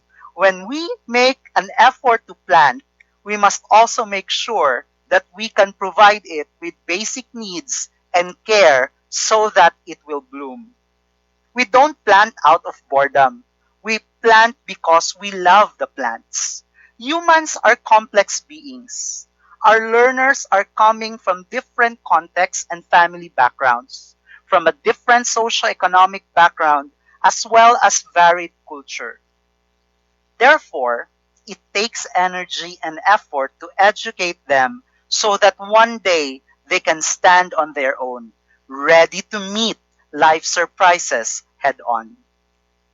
Now we continue and contribute meaningfully to building the nation.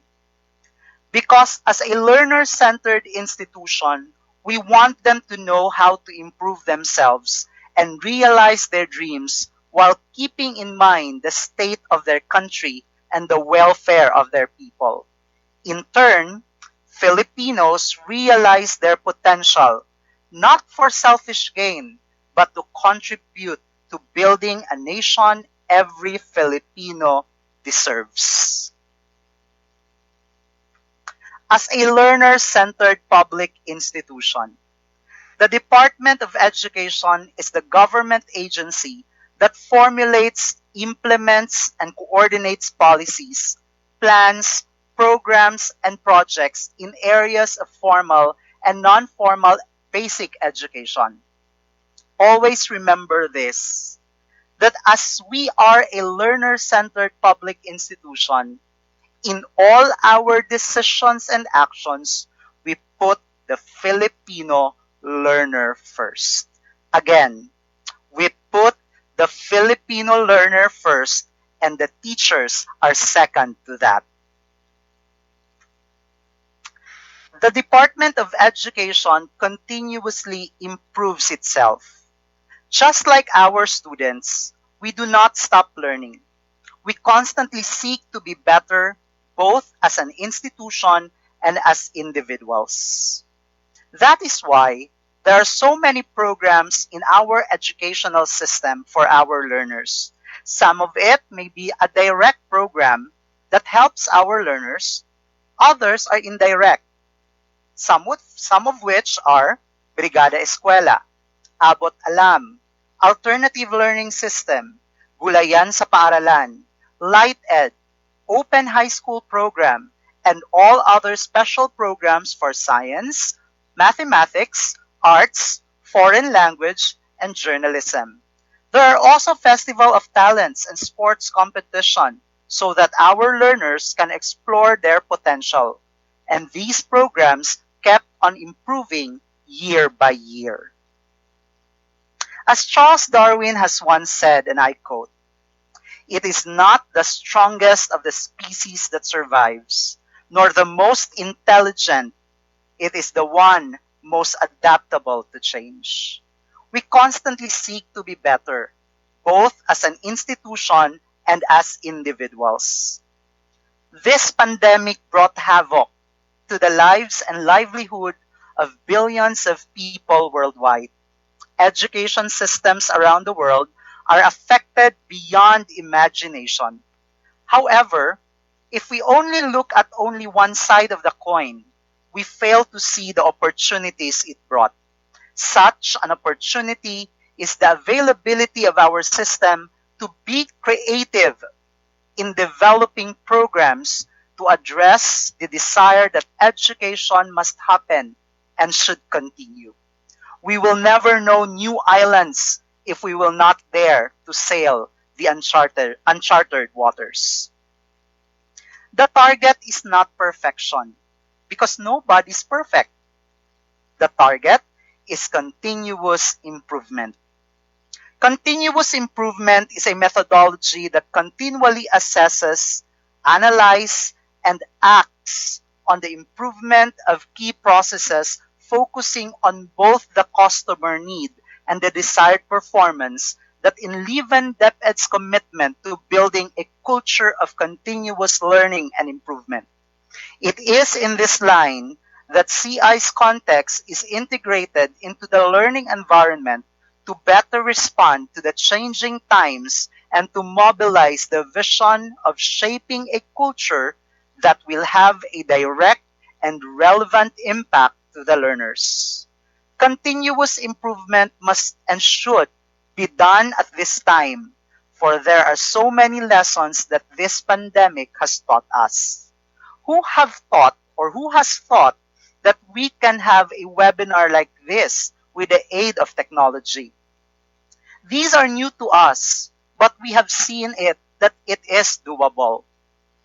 And as technology becomes more powerful, therefore lifelong learning on the use of these technologies to aid teaching without replacing the teacher must be our goal. We move on to better serve its stakeholders. The learners, the teachers, the parents, the local government, the external partners. Through time, our learners have changing needs, and the department must adapt and be better to serve them. The real challenge for us all is number one, conscious awareness of our vision. We should be mindful of our dream and faith in the prayer that these will happen in the right time and right place. Second, deep understanding and belief in the possibility. When our focus is on the goal, we should strive to transform the impossible doable. It is not positive thinking, my fellow teachers. It is making specific actions that when combined will lead to powerful and wonderful outcomes. Third, teachers as active agents of action and change towards this vision. As frontliners of the educational system, as soldiers of war against the academic freeze, and as the catalysts of change, our collective actions are essential in realizing this vision. As we make the necessary decisions and actions, we place the Filipino learner first. We must not forget that we are the second in rank. Given the right tools, training for knowledge and skills, nothing is impossible for a creative Filipino teacher, for a dedicated Filipino teacher who will produce a Filipino whole learner. Therefore, continuous improvement starts with us. Kudos, teachers. Now we move on to DepEd mission. Let's read our mission. To protect and promote the right of every Filipino to quality, equitable, culture-based, and complete basic education where, first, students learn in a child-friendly, gender-sensitive, safe, and motivating environment. Teachers facilitate learning and constantly nurture every learner. Administrators and staff, as stewards of the institution, ensure an enabling and supportive environment for effective learning to happen. And family, community, and other stakeholders are actively engaged and share responsibility for developing lifelong learners. Now let's take a closer look to our DepEd mission. To protect and promote the right of every Filipino to quality, equitable, culture-based, and complete basic education. As stated in the 1987 Philippine Constitution, our mission states our duty as stewards of education to protect and promote the right of all citizens with or without the pandemic. How do we fulfill our mission as the Department of Education in the delivering quality, equitable, culture-based, and complete basic education? The first mission is students learn in a child-friendly, gender-sensitive, safe, and motivating environment.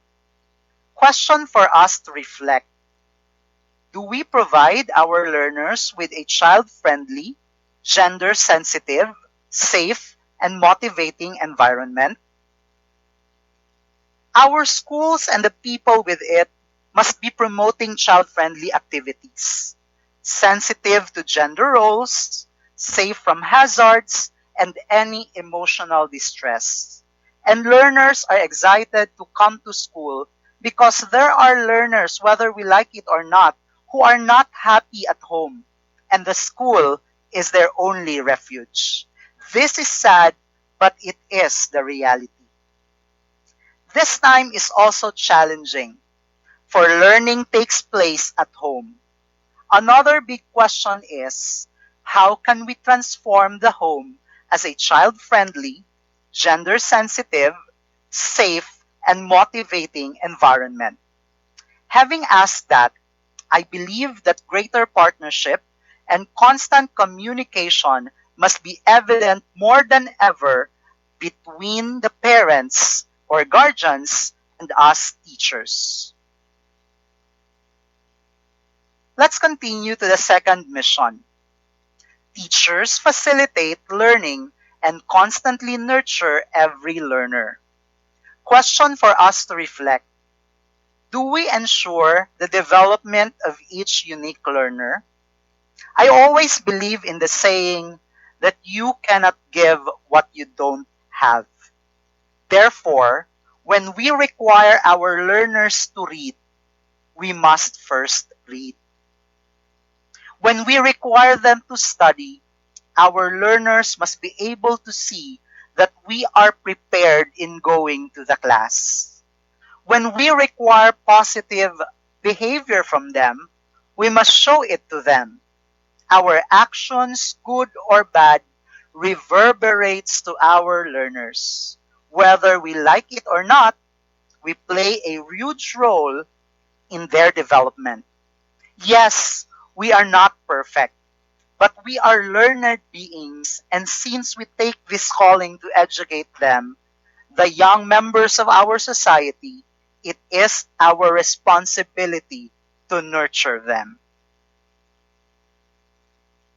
The third mission is for the school leaders, administrators, and staff as stewards of the institution, ensure an enabling and supportive environment for effective learning to happen.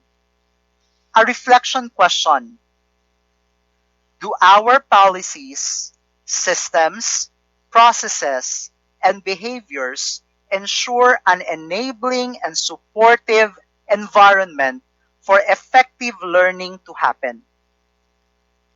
It is the mandate of school leaders to find ways that the learning environment is conducive to learning.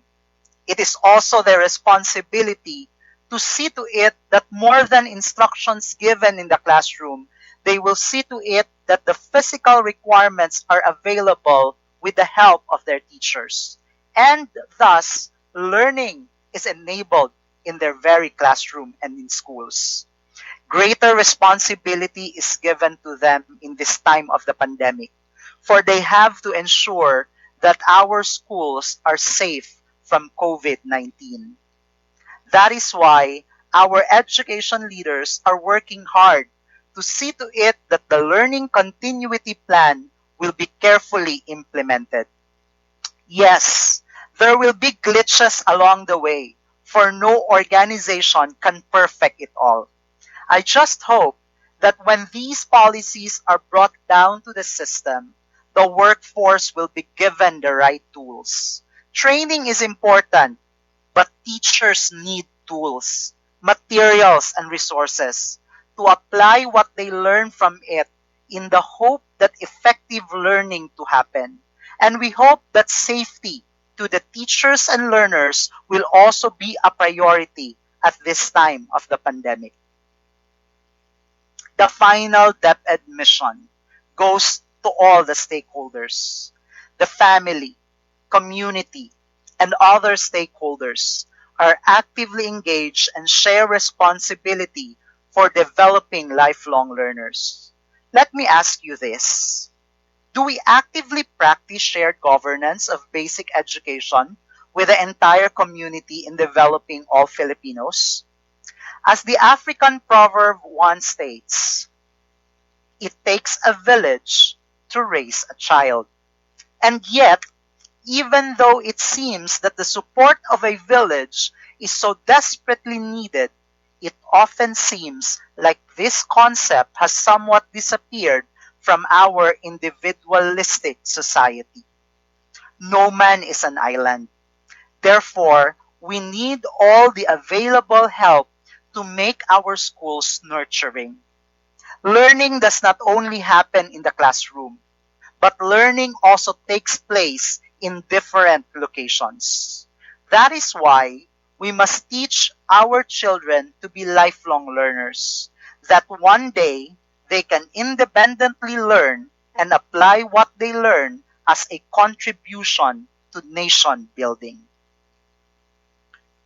We are done with DepEd vision and mission. I hope that you have already internalized the major points of our DepEd vision and mission.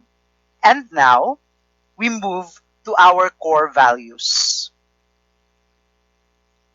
Republic Act number 8491, or the Flag and Heraldic Act of the Philippines, states that our national motto shall be Makadiyos, Makatao, Makakalikasan, at Makabansa. In adopting these as our four core values, what does it mean to be Makadiyos, Makatao, Makakalikasan, at Makabansa in the context of the Department of Education? To begin with, let's focus on Makadiyos. There are two behavioral statements under Makadiyos.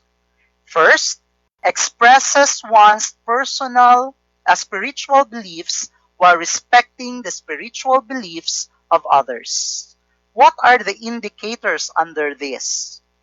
First, engages oneself in worthwhile spiritual activities. Second, respects sacred places. Third, respects the religious beliefs of others, demonstrates curiosity and willingness to learn about other ways to express spiritual life. Second, behavior statements shows adherence to ethical principles by upholding the truth, tells the truth, returns borrowed things in good condition, demonstrates intellectual honesty, it's very important, expects honesty from others, aspires to be fair and kind to all, identifies personal biases, and recognizes and respects one's feelings and those of others. So that is for makadiyos. How about for makatao? There are two statements. First, sensitive to individual, social, and cultural differences. Shows respect for all. Wait for one's turn. Take good care of borrowed things. Views mistakes as learning opportunities. Upholds and respects the dignity and equality of all, including those with special needs. Volunteers to assist others in times of need. Recognize and respects from people from different economic, social, and cultural backgrounds. No job is greater from one another. All jobs are important. Demonstrates contribution towards solidarity. First, cooperates during activities. Second, recognizes and accepts the contribution of others. Third, considers diverse views. In this information and opinion overload system, there are so many views that we have to look. The most important thing is we have to listen, because we are given 2 ears to listen more than to speak. Fourth, communicates respectfully. Fifth, accepts defeats and celebrates other success. Sixth, enables others to succeed. Seventh, speaks out against and prevents bullying. Now, for makakalikasan. I have seen a lot of Facebook posts that many of the Davaoenos and other Filipinos are into plants. I hope that we imbibe this motto, makakalikasan. So, what does it mean to be makakalikasan? Cares for the environment and utilizes resources wisely, judiciously, and economically. It goes beyond from planting plants. What are the indicators? First, shows a caring attitude toward the environment. Practices waste management. Conserves energy and resources. Takes care of school materials, facilities, and equipment. Fifth, keeps work area in order during and after work. 6, keeps one work neat and orderly. Are we makakalikasan? Now we move on to the last, for makabansa. There are 2 behavior statements. First, demonstrates pride in being a Filipino, exercises the rights and responsibilities of a Filipino citizen. What are the indicators? First, identifies oneself as a Filipino no matter where you go. You are proud of being a Filipino. Second, respects the flag and national anthem. Third, promotes the appreciation and enhancement of Filipino languages. We speak mother tongue. We speak Cebuano. We speak Filipino. We speak English. Abides by the rules of the school, community, and country. enables others to develop interest and pride in being a Filipino. If you are proud that you are a Filipino, enable also others, encourage others that they should be proud of being a Filipino. Yes, we are not perfect. We have so many flaws as a country, young as we are. But whether we like it or not, being born in the country Philippines, we have to say, I am a Filipino. Second, behavior statements. Demonstrate appropriate behavior in carrying out activities in the school, community, and country. So what are the indicators under this? First, manages time and personal resources efficiently and effectively. Perseveres to achieve goals despite difficult circumstances. Third, conducts oneself appropriately in various situations. Our national motto is arranged hierarchically: believing in God, believing in one's potential while respecting one another, stewards of nature, and lastly, promoting nationalism in us Filipinos. Very ideal may it seem, but we can do our best to learn these values one day at a time. If we are learning it, our children, our learners could learn it from positive models like us. Now we move on to our DepEd mandate. Join me in reading the mandate of our department.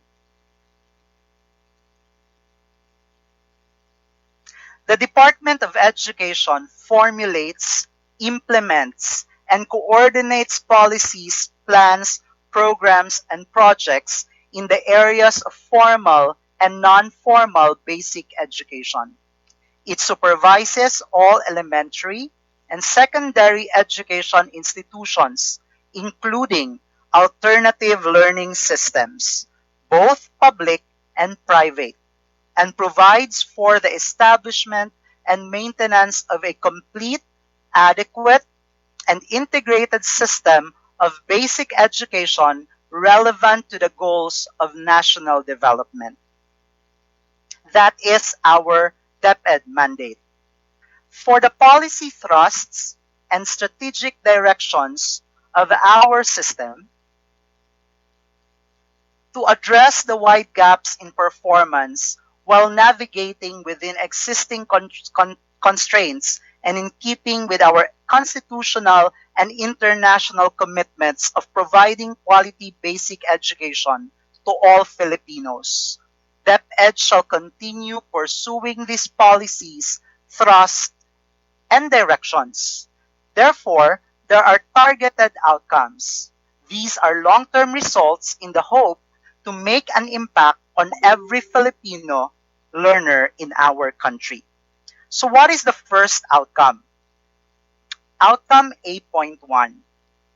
Every Filipino has access to complete basic education.